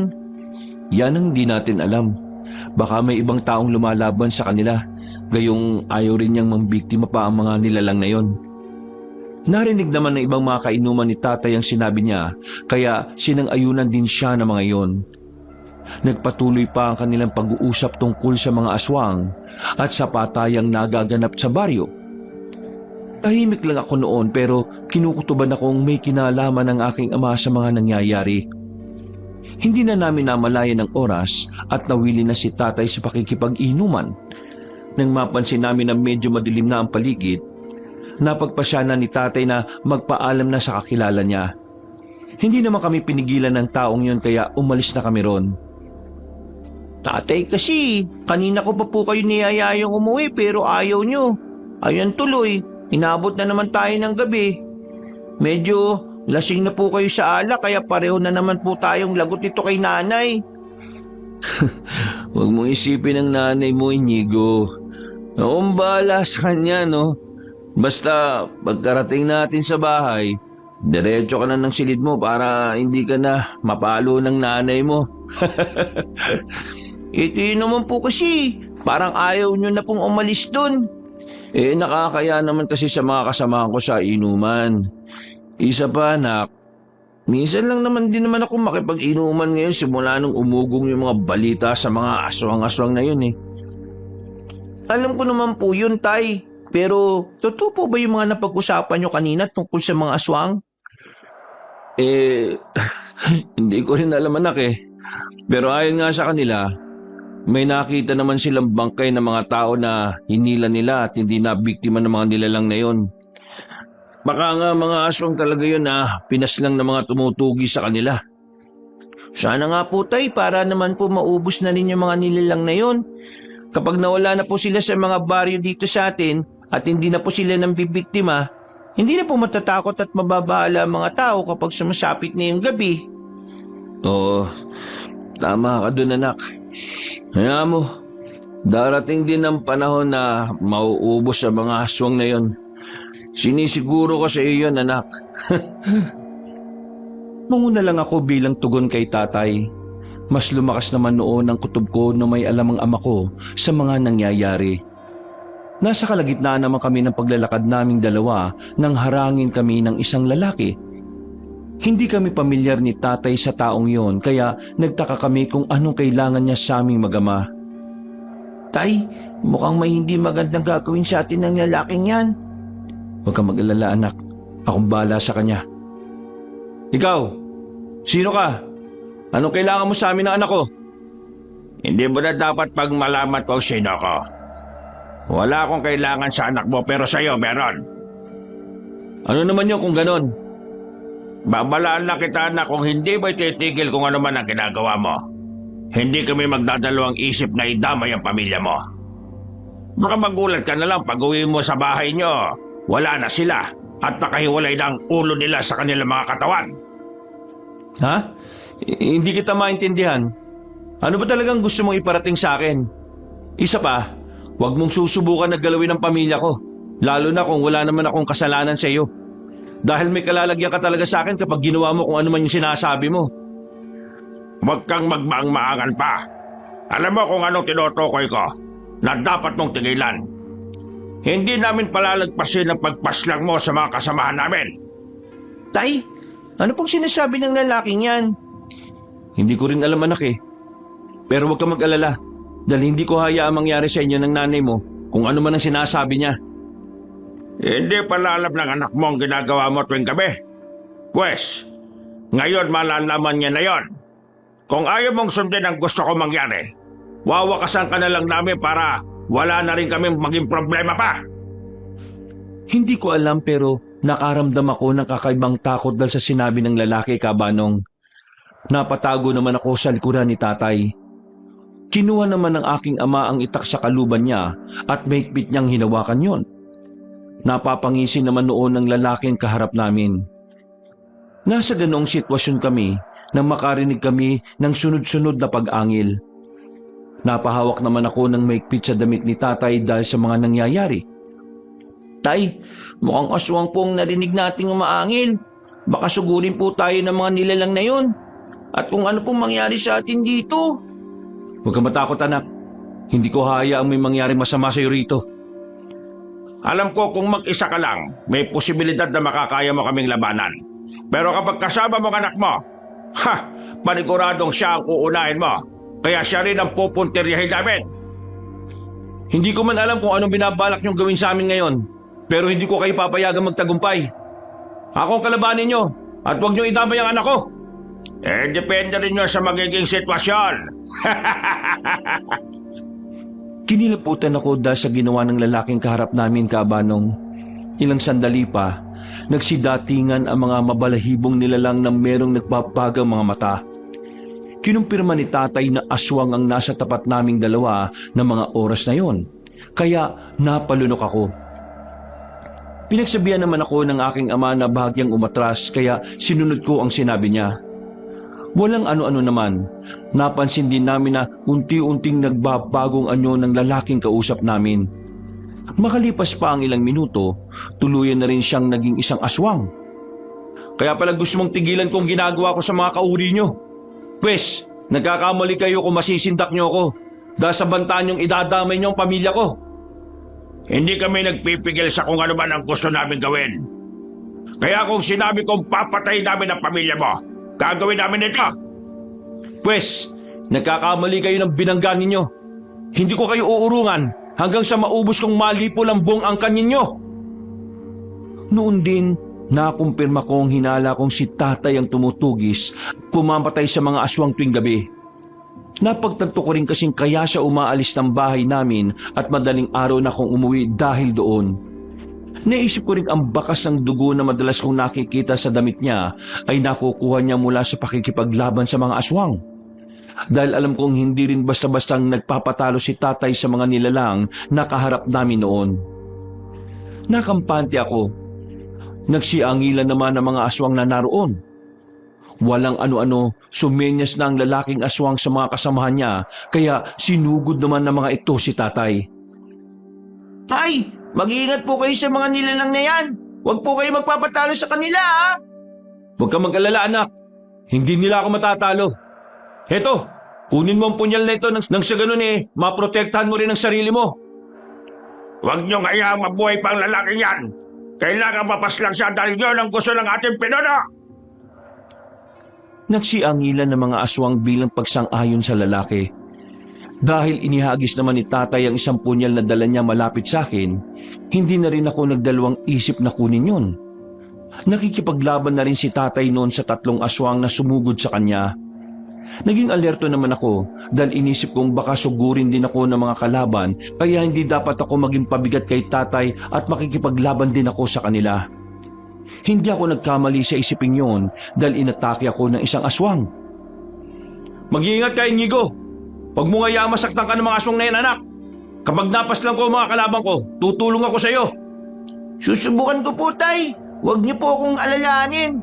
Total, kapag practice na rin naman tayo kung paano ako makipaglaban sa mga aswang. Sanay ng batang yan kung kaya ninyo. Huwag niyo akong bibiguin. Dahil sa sinabi ng lalaking aswang Kabanong, naging agresibo ang mga kasamahan niya. Wala na rin akong nagawa pa ng mga oras na yon, kundi ang subukang makipaglaban sa nilalang na sumusugod sa akin. Napapasulyap ako kay tatay at hindi rin siya tinitigilan ng mga kalaban niya. Dahil doon, pinili kong lakasan ang loob ko at iwaksi ang takot na nararamdaman ko. Nakipaglaban na rin ako gamit ang punyal na ibinigay sa akin ni tatay, kahit mabilis ang kilos ng kalabang ko. Laking pasasalamat ko naman dahil nagagawa ko siyang iwasan. Uubusin ko kayong tatlo at isusunod kitang hayop ka. Yun ay kung kaya mong gawin. Ikaw, unahin mong anak niya nang sa ganun ay madali na siyang bibigay sa atin. Hindi niyo pwedeng paslangin ang anak ko. Ako lang ang kailangan niyo kaya ako ang dapat niyong harapin. Patuloy siyang nakikipaglaban at ganun din naman ako, Kabanong. Narinig ko na lang na napahiyaw ng malakas ang kalaban niya kaya napatingin ako sa kanya. Ganun na lang ang pagkamangha ko dahil nagawang mapaslang ni tatay ang dalawa sa mga kalaban niya. Napansin ko na rin na nawala ang kalasingan niya at nag-iba yung lakas at ligsi ng ama ko. Napahiyaw naman ako nang magawa kong mahuli ng aswang na kalaban ko. Sinakal pa ako ng nilalang gamit ang braso niya kaya nahirapan akong makahinga. Hindi! Bitiwan niyo anak ko! Ako ang kalaban niyo! Dahil ako pumapaslang sa mga kasama niyo at walang kinalaman ng anak ko! Pinapatay mo ang kauri namin na mahalaga sa amin. Kaya nararapat din paslangin lang taong importante sa'yo. Ikaw, sige na! Huwag mo nang aksayain ang oras mo at patay mo lang ang batang yan! Napaangil na lang ang aswang na may hawak sa akin, Kabanong. Mas hinigpitan din niya ang pagkakasakal sa akin kaya mas nahirapan ako. Nangihina na rin ako ng mga oras na yon pero nang marinig kong napasigaw si tatay at mabilis na ibinalibag ang aswang na kalaban niya na haharang sana sa kanya, nagkaroon ako ng pag-asa na kaya niya akong mailigtas. Gamit ang buong lakas ko, kinagat ko ang braso ng nilalang na nakasakal sa akin. Wala akong naging pakialam kahit malansa at mabalahibo ang braso niya dahil mas nangibabaw sa akin ang kagustuhang makaligtas. Dahil din sa ginawa ko, nabitiwan ako ng aswang kaya nagkaroon ng pagkakataon si tatay na masunggaban siya. Pagbabayaran mo ang ginawa mo sa anak ko! Huwag na po ninyong hayaan makatakas ang aswang na yan, tay! Yun talaga ang gagawin ko, anak. Hindi ako papayag na may nananakit sa'yo. Kapag may gumawa nun sa'yo, kamatayan ang haharapin nila. Ikaw, aswang ka! Tatapusin na kitang hayop ka! Hindi na nagdalawang isip pa noon si tatay na sunod-sunod na atakihin ang aswang na katapat niya. Lumalaban din naman ang nilalang sa kanya pero hindi naging sapat ang kakayahan niya para matalo si tatay. Nang magkaroon ng pagkakataon ng ama ko na magilitan ng leeg ng aswang, hindi na siya nagdalawang isip na gawin yon. Nabawasan naman ang pangambang nararamdaman ko dahil ang lalaking aswang na lang ang natitira sa mga tumambang sa akin ng gabing yon. Mukhang hindi ka rin basta-bastang tao lang. Marahil tama ang hinala kong may tangan kang mutya. Pansin kong nag-iba yung lakas at liksi mo sa makikipaglaban. Isa rin marahil sa rason bakit nakakaya kong paslangin ang mga kasamahan mo. Dahil sa kagustuhan kong matigil na ang kasamahan ninyo. Ngayon, mag-isa ka na lang. Kaya kapag nagkaroon ako ng tsansang may tulad ka sa mga kasamahan mo, hindi na ako mag-aalangan pa. Subukan natin kung ganon. Sugod na! Hindi na nga nagpapigil pa si tatay, mabilis niyang sinunggaban ng aswang na yon ng atake. Hindi rin siya inatrasan ng nilalang kaya naglaban silang dalawa. Nanatili na lang ako sa pwesto ko noon dahil ramdam ko pa rin nanghihina ang katawan ko. Pinanood ko na lang silang dalawa hanggang sa halos hindi ko masundan pa ang mga galaw nila. Nagulat na lang ako nang marinig kong napaangil ng malakas ang kalaban ni tatay. Kasunod noon ay tumilapon ang nilalang dahil nagawa siyang ibalibag ng aking ama. Kahit ilan pa kayo na ipadala ng pinuno ninyo, hindi ko kayo aatrasan. Iisa-isayin ko kayo hanggang sa makaharap ko siya at maging siya ay mapaslang ko. Hindi rin hahayaan ng aming pinuno na mangyari yon. Hindi ka niya titigilan hanggat nabubuhay ka, maging ang pamilya mo. Pwes, Hindi ako natatakot sa inyo sa kanya. Muling sinunggaban ni tatay ang kalaban niyang aswang. Napagapang naman ang nilalang na yon at baka sa mukha niya ang takot. Nang makalapit sa kanya si tatay, ilang beses siyang tinagas ng ama ko sa likuran. Walang ano-ano, pinaibabawan niya ang nilalang. Ipinwesto ni tatay sa leeg ng aswang ang itak na hawak niya. Handa na sana si tatay na gilitan ng leeg ng nilalang na yon, pero ginamit ng aswang ang buong lakas niya para manlaban. Sinabuyan niya ng lupa si tatay kaya napapikit ang aking ama nang mapuwing siya. Sinipa rin siya ng aswang at tumatake sa kanya ang nilalang. Pero sa kabutihang palad, nagawa niyang mataga ang lalaking aswang sa bandang tiyan. Hayop ka! Nakapikit ka na nga pero nagawa mo pa rin ako sugat. Marahil tadhana na ang tumutulong sa akin na mapaslang ka. Wes, hindi na matutuloy yan. Natalo mo ako ngayon pero oras na magkita ulit tayo. Hindi ka na makakaisa sa akin. Itinulak ng aswang si tatay kaya nawalan siya ng balanse at nabuwal sa lupa. Sinikap ko namang makatayo at lumapit sa ama ko sa pag-aakalang susugurin pa ulit siya ng nilalang. Pero sa halip na gawin yun ng kalaban, umatras siya habang nakahawak sa sugat niya sa tiyan. Nang makalayo siya sa amin, gamit ang natitira niyang lakas, tumakbo siya palayo para tumakas. Tinulungan ko naman si tatay na makatayo at sa pagkakataong yon, naging maayos na ang napawing niyang mga mata. Nasaan ang nilalang na yon?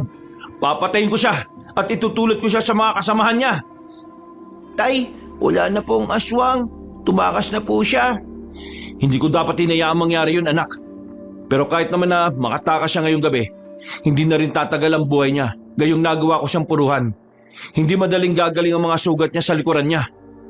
Sigurado po ba kayo, Tay? Baka balikan tayo ng nilalang na yon. Manganganib po ang buhay natin sa kanya. Oo, anak. Mamamatay ang aswang na yon dahil sa mga natamo niyang sugat. Hindi ko kayo pababayaan ng nanay mo. Ang mabuti pa umalis na tayo rito at baka may dumating pang mga kalaban. Ayoko mapuruhan nila tayo ngayon. Sige po, Tay. Tara na po. Hinayaan na lang namin roon ang bangkay ng mga aswang na napaslang ni tatay. Nagsimula na kami maglakad pa uwi sa bahay namin. Sa pagkakataong yon, nawala na ang kalasingan ng aking ama at napag-usapan din namin ang tungkol sa naging pakikipaglaban niya sa mga nilalang na yon. Hindi ko akalaing magaling din siya talaga sa pakikipaglaban kahit pa may tama siya ng alak. Noon ko lang din naisip ang bisa ng mutyang tanga ng aking ama. Ayos ka lang ba talaga, Inigo? Sabi mo sa akin, anak, kapag may masakit sa iyo, ha? Ayos lang po ko. Mabuti na nga lang po kahit nasa kalako ng aswang na yun, wala po akong natamong sugat eh. Hayop ang nilalang na yun eh. Kung hindi nakatakas ang isang yon, nakahiwalay na ang ulo sa katawan niya kanina pa. Kaya nga nababala ako ngayon, Tay. Paniguradong babalikan po tayo ng mga aswang dahil nakapagsumbong pa po ang nilalang na yun sa mga kasama niya. Wala kang dapat na ipangamba, anak. Papaslangin ko ang bawat aswang na makakaharap natin sa mga susunod na gabi. Ang galing po pala ng naging bisan sa inyo ng mutyang ibinigay ni Mang Ador, no? Mas naging malakas at maliksi po kayo sa pakikipaglaban. Mukhang tama rin po siya sa sinabi niya na mas nagkaroon ng epekto ang mutya sa tuwing nalalasing kayo. Oo nga eh. Parang hindi ako lasing kung makipaglaban sa mga nilalang na yun eh. Talagang normal lang sa akin ang lahat. Mas nagiging matalas nga rin ang pandama ko eh. Nakakabilib nga po, Tay eh. Pero bakit hindi po niyo sinabi sa akin nung tungkol sa pagtugis niyo sa mga aswang? Kayo pa lang pumapas lang sa kanila kaya po siguro maalis kayo tuwing gabi, no? At madaling araw na kung nakakauwi sa bahay natin. Pasensya ka na, anak, ha. Ayoko lang na mag-alala ka sa akin. Alam ko kasing kapag nalaman mong tungkol doon, baka pilitin mo kung isama ka tuwing umaalis ako para tugisin ang mga nilalang na yon. Ano naman pong problema doon, Tay? Pwede ko naman po talaga kayong samahan sa pagtugis sa mga aswang eh. Tinuturuan niyo naman po ako noon kung paano po ako makipaglaban, di ba? Alam ko naman yun. Pero sa tingin ko kasi hindi pa sapat ang kakayahan mo para makipaglaban kung sakaling sasama ka sa akin sa pagtugis sa mga aswang na yon. Ayoko lang na mapahama ka. Kahit kaya naman kitang ipagtanggol sa kanila. Ngayong alam ko na po ang tungkol doon. Sasama na po ako sa inyo, ha? Kung sa tingin nyo hindi pa po sapat ang kakayahan ko para tulungan kayo, pwede naman po tayo mag-ensayo, hindi po ba? Oo naman anak, pwede natin gawin ang bagay na yon. Ang tanong ko lang sa'yo, kaya mo ba at handa ka bang makipaglaban sakaling may makaharap kang aswang? Oo naman po, Tay. Kanina lang po yung medyo natakot ako pero sa susunod po na may makaharap po akong ganong nilalang, hindi ko na po sila katatakutan at lalaban na po talaga ako sa kanila. O siya, sige. Sasanayin ulit kita sa pakikipaglaban para kahit papano maprotektahan mo ang sarili mo. Lalo na kung hindi tayo magkasama. Pero may pabor lang akong hihingin sa iyo, anak. Ano naman po yun? Sige po, sabihin niyo po sa akin. Huwag na huwag mong sasabihin sa nanay mong tungkol sa napag-usapan natin ngayong gabi, ha? Pati na rin sa nangyaring labanan sa pagitan natin ng mga aswang at sa pagiging tagatugis ko sa mga nilalang na yon. Opo, makakaasa po kayo na hindi ko sasabihin kay nanay ang lahat. Sikreto lang po nating dalawa ito. Pangako po, Tay. Napangiti ang ama ko habang napapatango dahil sa sinabi ko. Ipinagpatuloy namin ang paglalakad naming dalawa hanggang sa nakarating kami sa bahay. Wala naman kaming sinabi kay nanay tungkol sa nangyari. Nagalit man siya dahil ginabi kami ng uwi ni tatay, pero nang magpaliwanag ang ama ko sa kanya, nawala na rin ang galit niya. Minabuti na lang din naming magpahinga. Dahil sa pagod, nakatulog naman ako. Ng mga sumunod na araw, nagpatuloy sa pagtugis ng mga aswang si tatay. Hindi na muna ako sumasama sa kanya dahil iniinsayo pa niya ako. Isang beses noon, habang nag-iinsayo kaming dalawa, lumapit sa amin si nanay. Alyas, bakit mo ba tinuturuan at sinasanay ang anak mo sa pakikipaglaban, ha? Sabihin nga ninyo sa akin kung anong nangyayari sa inyong dalawa. Lalo na't nagsimula lang naman kayo maging ganyan, nang gabi na kayong umuwi galing sa pinuntahan yung kasalan. Ginagawa ko lang naman ito para maging handa rin ng anak natin sakaling may makaengkwentro siyang aswang. Alam mo naman na hanggang ngayon nananalasa pa rin ang mga nilalang na yon. Sa bagay, may punto yung sinasabi mo. Teka, may napapabalita ba tungkol dun sa nabiktima ng mga nilalang na yon? Wala na kasi ako naririnig na may napapaslang pa ang mga aswang na yun dito sa baryo natin at maging sa mga karatig natin. Hindi malabo na may mga nabibiktima pa rin sila. Marahil dahil ayaw rin ng iba na mabahala ang mga tao sa mga baryo kaya wala na silang sinasabi pa tungkol sa mga biktima ng mga aswang na yon. Akala ko kasi totoo na rin yung balibalita na may tumutugis na sa mga aswang kaya hindi na sila gaanong nananalasa pa. Abay, sana'y may gumawa nga ng hakbang para matigil na mga nilalang na yun sa pananalasa at pambibiktima nila, no? Magpapasalamat talaga ako sa taong gagawa ng bagay na yon. Huwag ka mag-alala. Malay natin, may bigla na lang papas lang sa mga aswang na yon hanggang sa maubos din sila. Sana nga. O siya, magsanay lang kay Rian at may gagawin pa ako sa bahay. Inigo, mag-ensayo ka na mabuti nang sa gayon maging magaling ka sa pakikipaglaban at maprotektahan ng sarili mo laban sa mga aswang, sakaling manalasa sila rito sa baryo natin. Opo, Nay. Magaling pong magturo si tatay kaya marami po akong natutunan. Mabuti naman kung ganon. O sige, maiwan ko na kayo rito Naglakad na palayo si nanay kaya hinayaan na namin siya ni tatay. Ipinagpatuloy naman namin ang pag-iensayo noon. Nang mga sumunod na araw, ganun pa rin ang ginagawa namin ni tatay. Hanggang sa isang beses nga noon, naisipan ni tatay na isama ako sa pagroronda para tugisin ng mga aswang na nananalasa sa mga baryo. Mahimbing na ang tulog ng nanay mo kaya oras na para umalis tayo. Kailangan natin makabalik dito sa bahay bago pa man siya magising. Sige po, Tay. Handa na rin po ako sa gagawin natin sakaling may makaharap po tayong aswang ngayong gabi. Basta tandaan mo lang mga nag-iinsayo natin at ang mga sinabi ko sa'yo.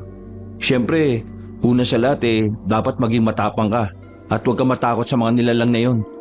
Opo, Tay. Hindi po mangyayari yun dahil nakahanda po akong labanan sila. Napangiti na si tatay dahil sa sinabi ko kabanong. Nang makalabas kami ng bahay namin, dumiretso na kami sa aming paglalakad para puntahan ang baryo kung saan kami nagro-ronda na ayon kay tatay ay maraming gumagalang mga aswang. Nang makarating kami ron, nilibot namin ang buong baryo.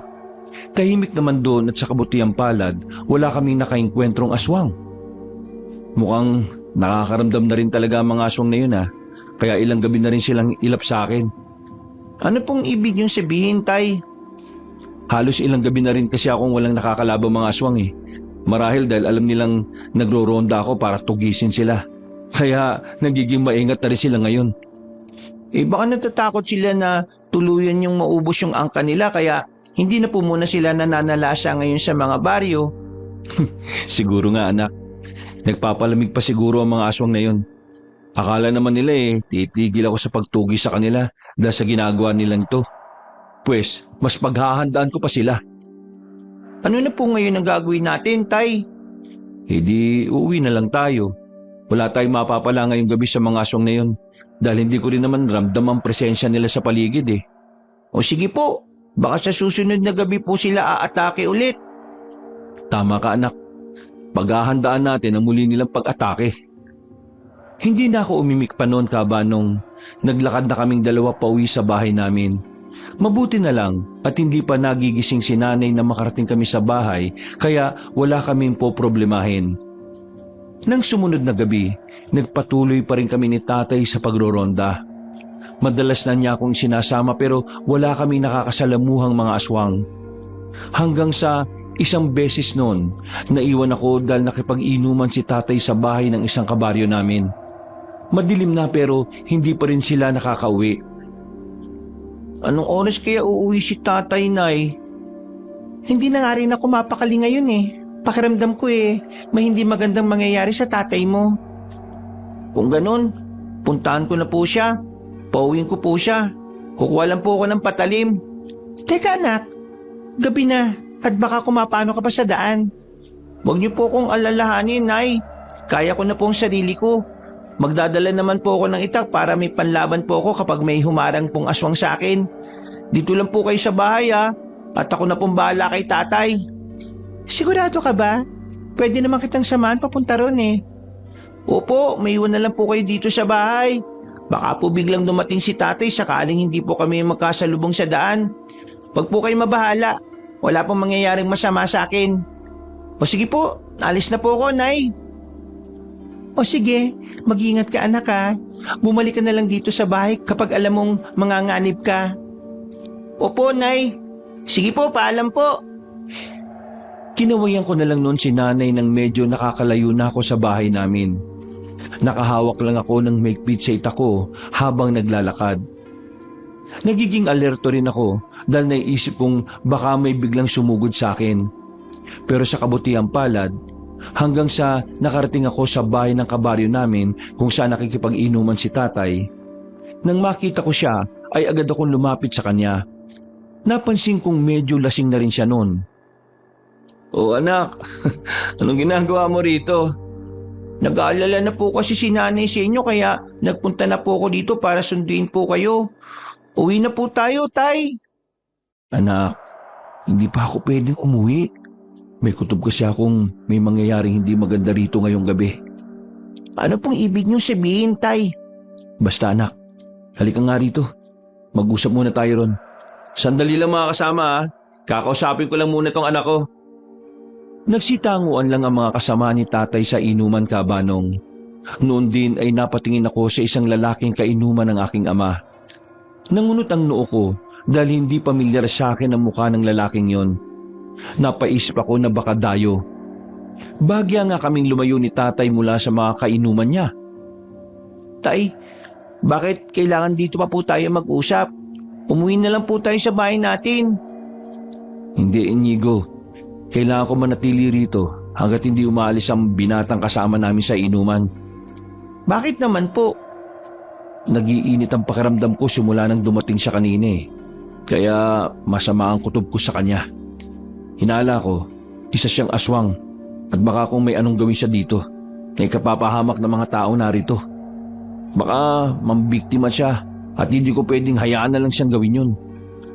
Kung napapaikot niya ang anak ng kabaryo natin, pues hindi niya magagawa sa akin yon. Sino po ba yung lalaking yon at bakit po siya napadpad dito, Tay? Dinala lang siya rito ng anak ng kabaryo natin. Sabi, bagong kaibigan daw niya na tumulong sa kanya ng gabing atakihin siya ng aswang.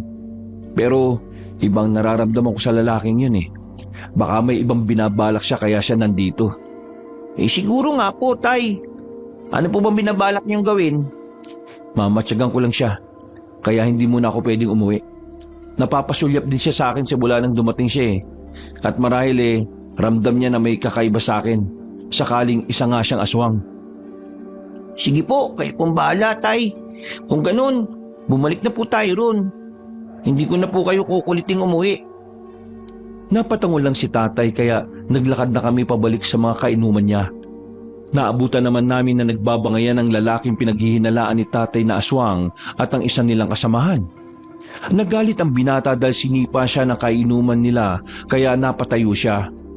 Kinwelyuhan niya ang taong kaaway niya at aambahan sana ng suntok. Huwag kang gumawa ng gulo rito, lalo na't dayo ka lang iho. Piliin na lang natin maging tahimik ang gabing ito at mag-inuman na lang tayo. Hindi porke dayo ko dito, hayaan ko na lang kayong pagkaisahan ako. Hindi ka naman namin pinagkakaisahan eh. Ang sa akin lang huwag kang manggulo. Ang alak at tuba ay hindi dapat inilalagay sa ulo. Dapat sa tiyan. Ang dami mong alam. Ano ba pinagmamalaki mo, ha? Taba, bastos din palang ugali ng binatang to ah. Kinakausap kita na maayos ah. Pero mukhang ikaw pa ngayon ang naghahamon sa akin. Hindi mo ako kilala. Kaya wag mo akong hamunin kung anong may pagmamalaki ko. Hindi mo rin ako kilala. Para matapos ng lahat, subukan na lang natin kung anong kaya niyong gawin para labanan ako. Pagkasabi ng lalaking yon, napansin namin ni tatay na biglang nagbaga ang kanyang mga mata. Napatras naman ng mga kasama ni tatay dahil sa nakita rin nilang ito. Tinulungan pa ang iba nilang mga kasamahan na nawawalan na ng malay dahil sa kalasingan na mailayo sa binata. Hindi ko alam pero naisip kong tama si tatay na may kakaiba sa lalaki. Walang ano-ano, naggulat na lang kami nang unti-unting nagbabago ng anyo niya ang taong yon hanggang sa tuluyan siyang naging mabalahibong nilalang. Sinasabi ko na nga hindi nga ako nagkamali sa hinala kong isa kang aswang. Alam kong ramdam mo rin ito. Kilala kita. At kung hindi ako nagkakamali, ikaw yung manunugis na tinutukoy ni Mang Abner na siyang nakaharap niya at pumatay sa mga kasamaan namin. Ang liit talaga ng mundo para sa atin no? Hindi ko akalain na kasamaan mo pala yung aswang na yon. Una pa lang hindi na maganda ako tungkol sa inyo Ganon din naman ako sa iyo Tay, ano na pong gagawin natin ngayon? Kapag sumugod ang aswang na yan, lalabanan natin siya anak. Kinang-ayunan ko naman ang sinabi ni Tatay Kabanong. Nagsiatrasa naman ang mga kainuman ni Tatay at walang nangahas na tumulong sa kanya. Napapangisi naman ang binatang aswang na kaharap namin ng ama ko. Pinagsabihan ni Tatay ang mga kainuman niya na umalis doon para hindi na sila mapahamak pa na kaagad naman nilang sinunod. Pumasok sila sa bahay ng kabaryo namin habang kami naman ni Tatay ay nanatili ron para harapin ang aswang. Mukhang hindi niyo ako aatrasan Kaya sige, ibibigay ko na lang ang laban na iniintay niyo. Ikaw bata, umanda ka dahil ikaw ang uunahin ko at isusunod ko ang ama mo. Huwag kang matakot na makipaglaban sa kanya anak. Kasama mo ko. Sisiguraduhin natin ang aswang na yan ang mamamatay at hindi ang isa sa atin. Opo, Tay. Tama na daldalan. Maglaban na lang tayo! Yeah! Dahil sa sinabi ng binatang aswang, napahawak ko ng mahigpit sa itak na dala ko Kabanong. Kinuha naman ni Tatay sa kaluban ng itak na lagi niyang dala kahit saan man siya magpunta. Napangisi ang aswang at walang ano-ano, mabilis siyang sumugod sa amin ni Tatay. Dahil doon, hindi na kami nagdalawang isip na salubungin siya para labanan. Hindi ka magtatagumpay sa kung anumang binabalak mo. Magiging tulad ka rin ng kasamaan mong napaslang ko. Kaya lang ako nandito para patayin ka. Alam kong makikipag-inuman ka kaya magkakataon ko ng mapaslang ka, lalo na't lasing ka. Ihandaan niyo ang sarili niyong mamatay. Napakuyom ako ng palad ko at mas hinigpitan ang pagkakahawak sa itak ko. Tinulungan ko si Tatay na labanan ng aswang. Gaya ng sabi niya na ako ang uunahin niya. Ako nga ang pinuntirya niya. Hindi naman siya hinayaan ni tatay na makalapit sa akin dahil hinaharang siya ng ama ko. Hindi naman sumuko ang aswang at patuloy lang siya sa ginagawa niyang pag-atake sa amin. Hanggang sa may nagsidatingan naman na iba pang mga kasama niya noon, kaya nabahala ko para sa kaligtasan namin ni tatay. Huwag kang matakot, anak. Alam ko makakaya ko silang matalo sa tulong ng mutya na tangan ko.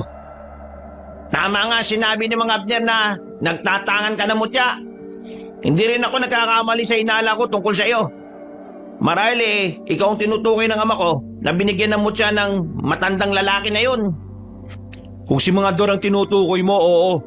Tama kayong ako nga ang taong binigyan niya ng kanyang mutya. Kung ganon, papatayin kita nang makakuha ko sa iyo yung mutya.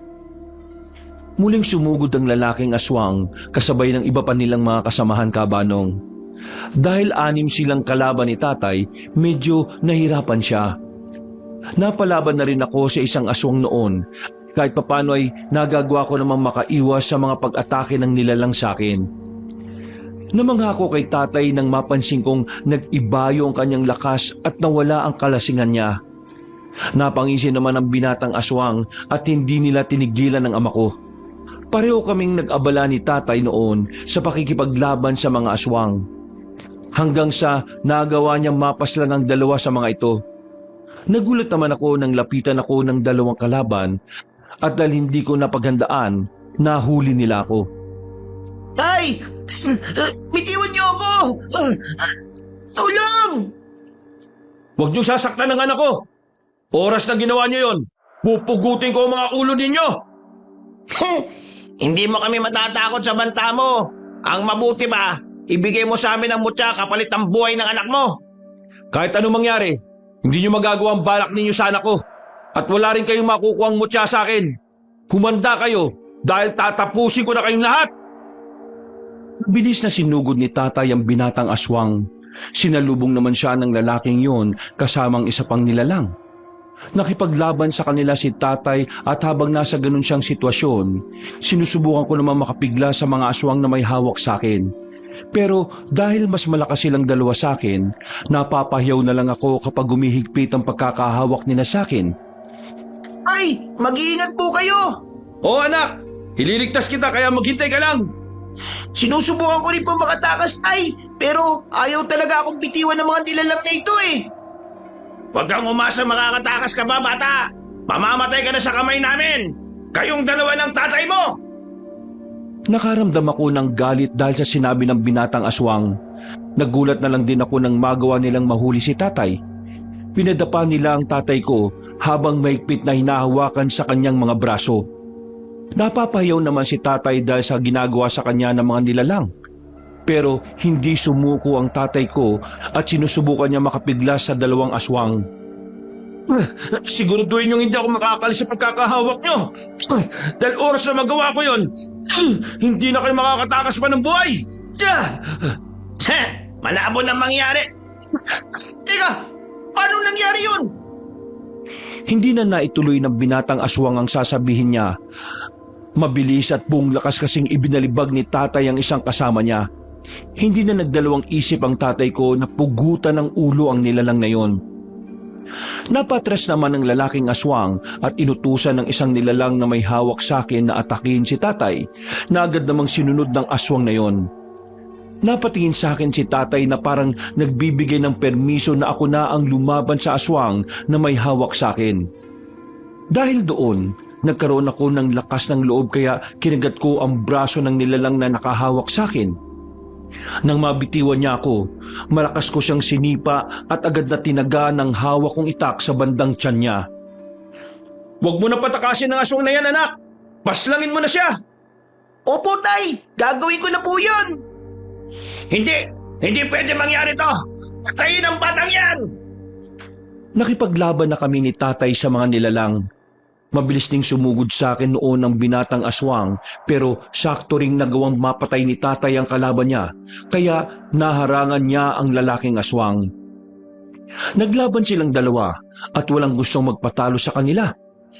Patuloy rin ako nakikipaglaban noon sa kalaban ko hanggang sa nagawa ko na ring mapuruhan ang aswang. Nang makatsyempo si tatay, siya na ang pumaslang sa kalaban ko nang gilitan niya sa leeg ang nilalang. Ikaw na lang ngayon ang natitira dahil namatay na ang mga kasamahan mo. Huwag ka mag-alala, magiging tulad ka rin nila.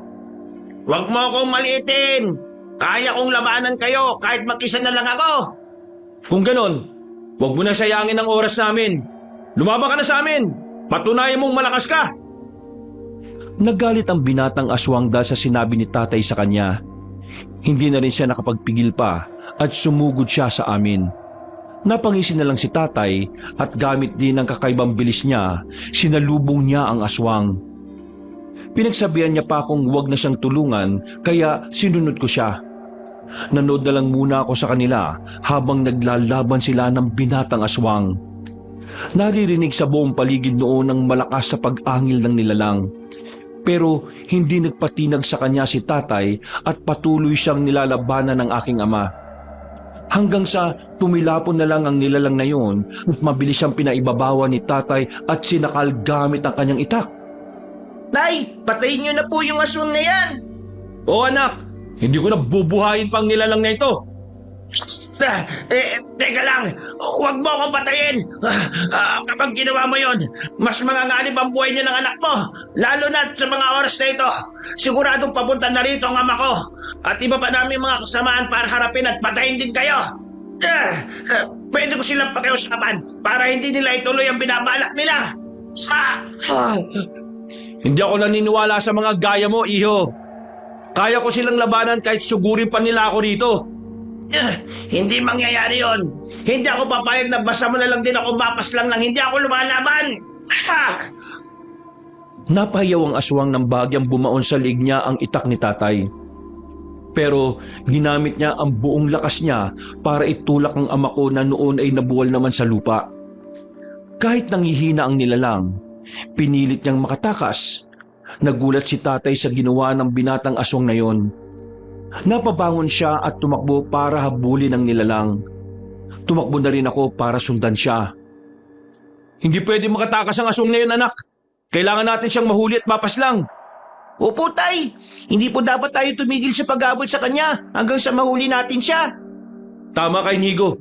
Hindi rin ako makakapayag na makabalik pa siya sa mga kasamahan niya. Hindi kami tumigil ni tatay sa paghahabol sa nilalang na yon. Alam naming hindi na siya makakalayo dahil may sugat din siya. Nang matanaw namin siya sa hindi kalayuan, mas binilisan pa namin ang pagtakbo hanggang sa naabutan namin siya. Sinunggaban siya ni tatay kaya nabuwal siya sa lupa. Pumaybabaw naman sa kanya ang ama ko. Makiusap! Huwag mo akong papaslangin! Kung kanina lang tapang mo para pagbantaan ako. Ngayon nakikiusap kang huwag kang patayin. Nagiging duwag ka na yata, binata. Hindi ako duwag. Inililigtas ko lang kayo mula sa mga kauri ko, lalo na sa ama ko. Hindi mo na kailangan gawin yon. Kaya ko makipaglaban sa kanila, kahit gaano pa sila karami at kalakas. Nabawasan ko na rin naman ang angkan ninyo Kaya siguradong kakaunti na lang ang natitira kung ikukumpara sa inaasahan ko. Hindi mo basta-basta matatalo ang ama ko dahil siya ang pinuno namin. Mas malakas siya kung ikukumpara sa iyo. Kapag nakuha niya ang mutya sa'yo na ibinigay ng matandang lalaki na yon, paniguradong wala kang laban sa kanya at mapapaslang ka niya. Nagkulat kami ni tatay dahil sa sinabi ng binatang aswang. Hindi namin inaasahan ni tatay na anak pala siya ng pinuno ng mga aswang. Binantaan pa niya si tatay na oras na pinatay siya ng aking ama, sisiguraduhin ng pinunong aswang na wala siyang ititira sa aming pamilya. Hindi naman nagpatinag si tatay at sinakalpa ng itak ang lalaking aswang. Sige, hindi na muna kita papaslangin sa mga oras na to.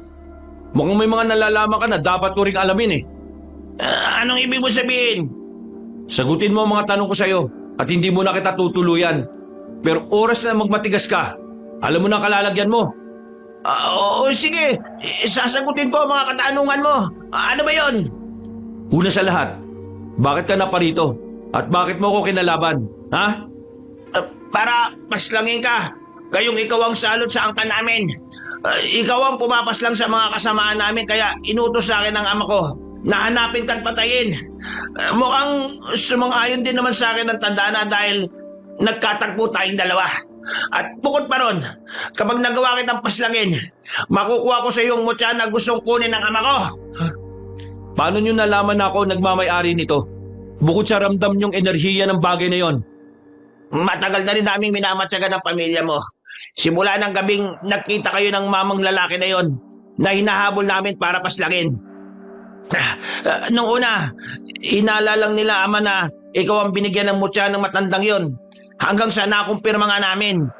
Madalas kaming umaaligid sa bahay nyo noon para matsakan kayo. Kaya pala sugatan siya ng gabing yon dahil nakipaglaban siya sa inyo para makatakas. Kaya rin nag-iinit ang pakiramdam ko tuwing gabi simula nang mapa sa akin ng mutya dahil nasa paligid lang pala namin kayo. Hindi rin ako nagkamali sa hinala ko tungkol sa bagay na yon. Hindi lang kami makalapit ng gusto dahil pinoprotektahan pa rin kayo ng matandang lalaki na yon. Pero ngayon wala na siya. Wala nang tutulong sa inyo para labanan kami. Ibig niyo pong sabihin, si Mang Ador, siya talaga nakita ko nung gabing yon? Tama nga bata. Siya nga yun. Binabantayan niya ako. Nang gabing makita mo siya yun ang gabing napas lang namin siya nang makipaglaban siya sa amin. Dahil wala na sa kanya ang mutyang tangan niya. Naging madali na sa aming matalo at mapatay siya. Nagtaka si tatay sa sinabi ko pero hindi na siya nagtanong pa. Hindi kami makapaniwala na napas lang na ng mga aswang na yon si Mang Ador. Napansin ko namang nagalit si tatay sa nalaman niya. Kaya bahagya niyang hinigpitan ng pagsakal sa nilalang. Napahiyaw naman ang aswang dahil doon. Bakit niyo pinaslang si Mang Ador? Gayong alam naman ninyo na nasa akin ang mutya. Ha? Matandang yun ang pumatay sa lolo ko na dating pinuno ng angkan namin.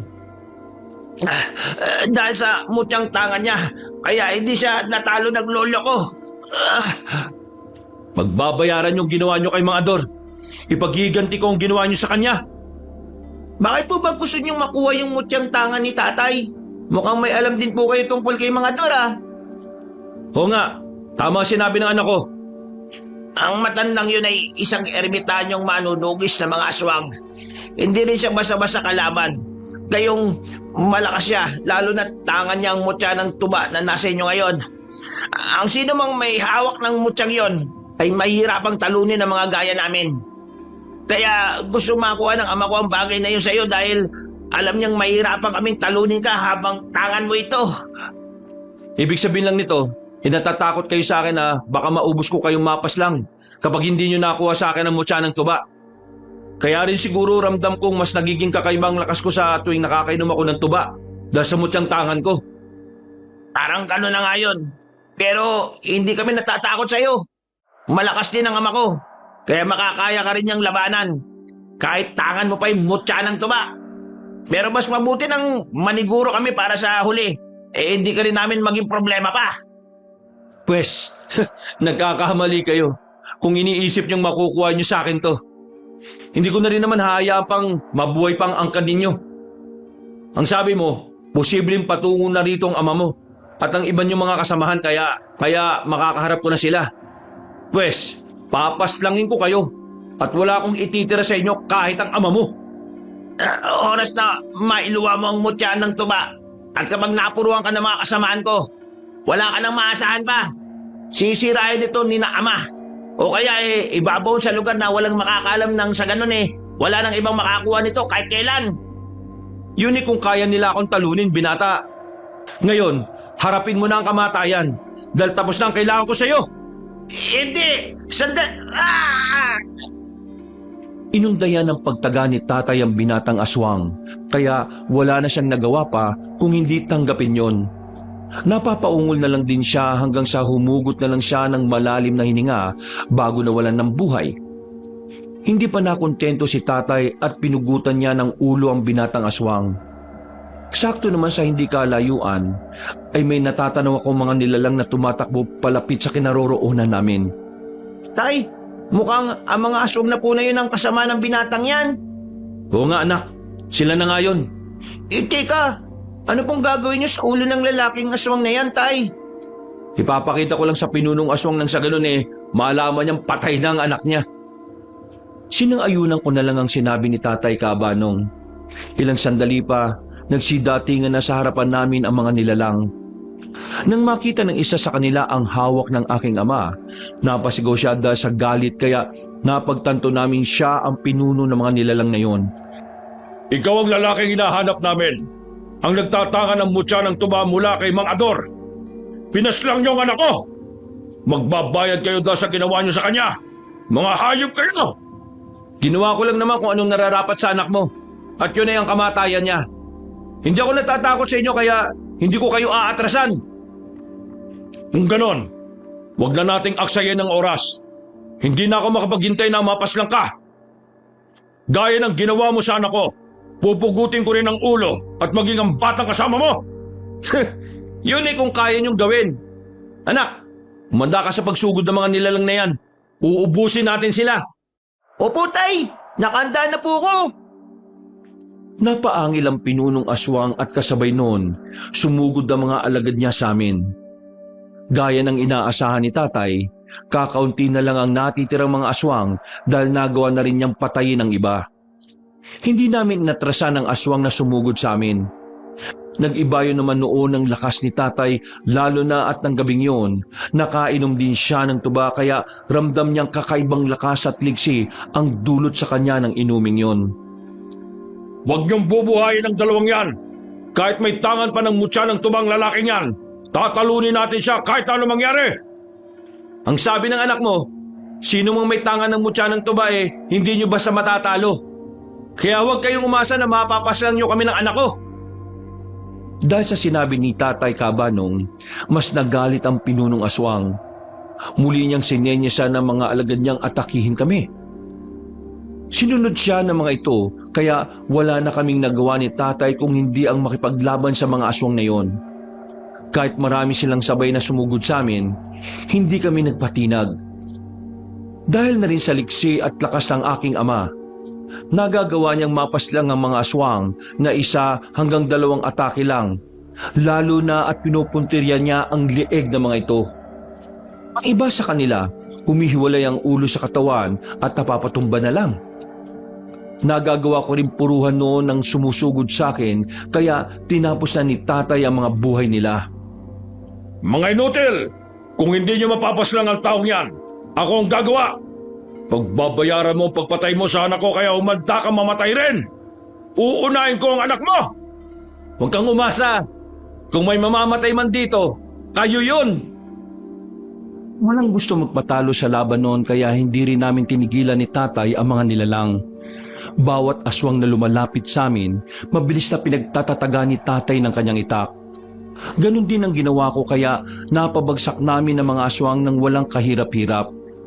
Nagalit naman ang pinunong aswang dahil siya na lang ang natitira pero hindi siya umatras. Pinagsabihan ako ni tatay na siya na ang bahala sa pinunong aswang kaya hinayaan ko siyang mag-isang makipaglaban sa nilalang. Hayop ka! Nagawa mong paslangin sina Abner at ang anak kong si Benjamin. Kapag namatay man ako sa mga kamay mo, sisiguraduhin kong isasama kita sa impyernong pupuntahan ko. Hindi mangyayari yon dahil ikaw lang ang nababagay ron. Tapos na kayong lahat sa akin. Muling naglaban ang dalawa. Magaling din ang pinunong aswang pero hindi siya inatrasan ni tatay. Halos hindi ko na masundan pa ang mga kilos nila. Nakarinig na lang ako ng malakas na pag-angil nang tingnan ko ang kinaroroonan ni tatay at ng pinunong aswang. Kita kong hawak ng aking ama ang pinuno ng mga aswang. Hindi na nakagalaw pa ang nilalang ng gilitan ni tatay ang leeg niya. Napalhod pa yon kaya buong lakas na tinaga ng ama ko ang leeg niya dahilan para humiwalay ito sa katawan niya at tumilapon sa malayo. Ulagat naman ang mga mata ng aswang na yon dahil hindi marahil siya makapaniwalang matalo siya ni tatay. Tay, napatay niyo po yung pinunong aswang. Tama rin po kayo na nakatakas man ang aswang na nakalaban natin ng gabing yon, hindi pa rin siya nabuhay dahil napuruhan niyo po siya. Ngayon, wala na mga aswang na ito. Sigurado matatahimik na ang baryo natin at maging ang mga karatig natin dahil wala namang bibiktima pa. Oo nga po, Tay. Huwag na tayo mag-aksaya ng oras, anak. Tayo na't iligpitan natin ang bangkay ng mga aswang na ito. Nang sa gayon makauwi na tayo sa bahay natin. Marahil nag-aalala na ang nanay mo. Oo nga po, Tay. Tara na. Nagulat pa kami ni tatay nang magsidatingan ng mga kabaryo namin kasama si nanay na mabilis na lumapit sa amin at niyakap kaming mag-ama. Napayakap na rin kami sa kanya ni tatay. Tinulungan nila kami na iligpit ang mga bangkay ng mga aswang at sunugin ang mga ito. Nagpasalamat sila dahil sa ginawa namin ni tatay na paglaban at pagpaslang sa mga aswang. Umuwi naman kami noon sa bahay namin. Hindi ko inakala na kayo ang nakikipaglaban sa mga aswang na yon. Mabuti na lang at hindi kayo napahamak. Salamat, Elias, ha. Ginawa ko lang naman kung anong alam kong tamang gawin, Ellen. Ngayong wala na mga aswang na yon, wala na tayong pangangambahan pa pagsapit ng gabi. Ang galing nga po ni tatay, Nay. Akalain yung naubos po niyang paslangin ng mga aswang. Isa po siyang magaling na tagatugis ng mga aswang, Nay. Oo, alam ko naman yon. Pero may kasalanan kayo sa akin dahil hindi man lang yung sinabi sa akin ang tungkol sa bagay na yon. Huwag na po kayo magalit, Nay. Ang malaga, buhay po kami ni tatay at wala na po yung mga aswang na yon. Tama ang anak mo, Ellen. Hayaan mo, sa susunod, hindi na kami maglilihim pa sa'yo. Abay, dapat lang, no? Napatawa na lang kami dahil sa sinabi ni Nanay Kabanong. Dahil wala nang ang mga aswang noon, naging tahimik na ang mga baryo. Napagpasya naman ni tatay na iluwa ang mutya ng tuba. Inilagay niya ito sa maliit na kahon at ibinaon sa lupa. Itinigil na rin niya ang pagiging lasinggero niya. Simula noon, mas pinili naming mamuhay ng matiwasay. Sa kasalukuyan, sa awa ng Diyos, magkakasama pa rin kaming tatlo at masaya ang buhay namin. May sarili na akong pamilya at may apo na rin sila. Hanggang dito na lang ang kwento ko, Kabanong. Maraming salamat po sa pagbibigay buhay.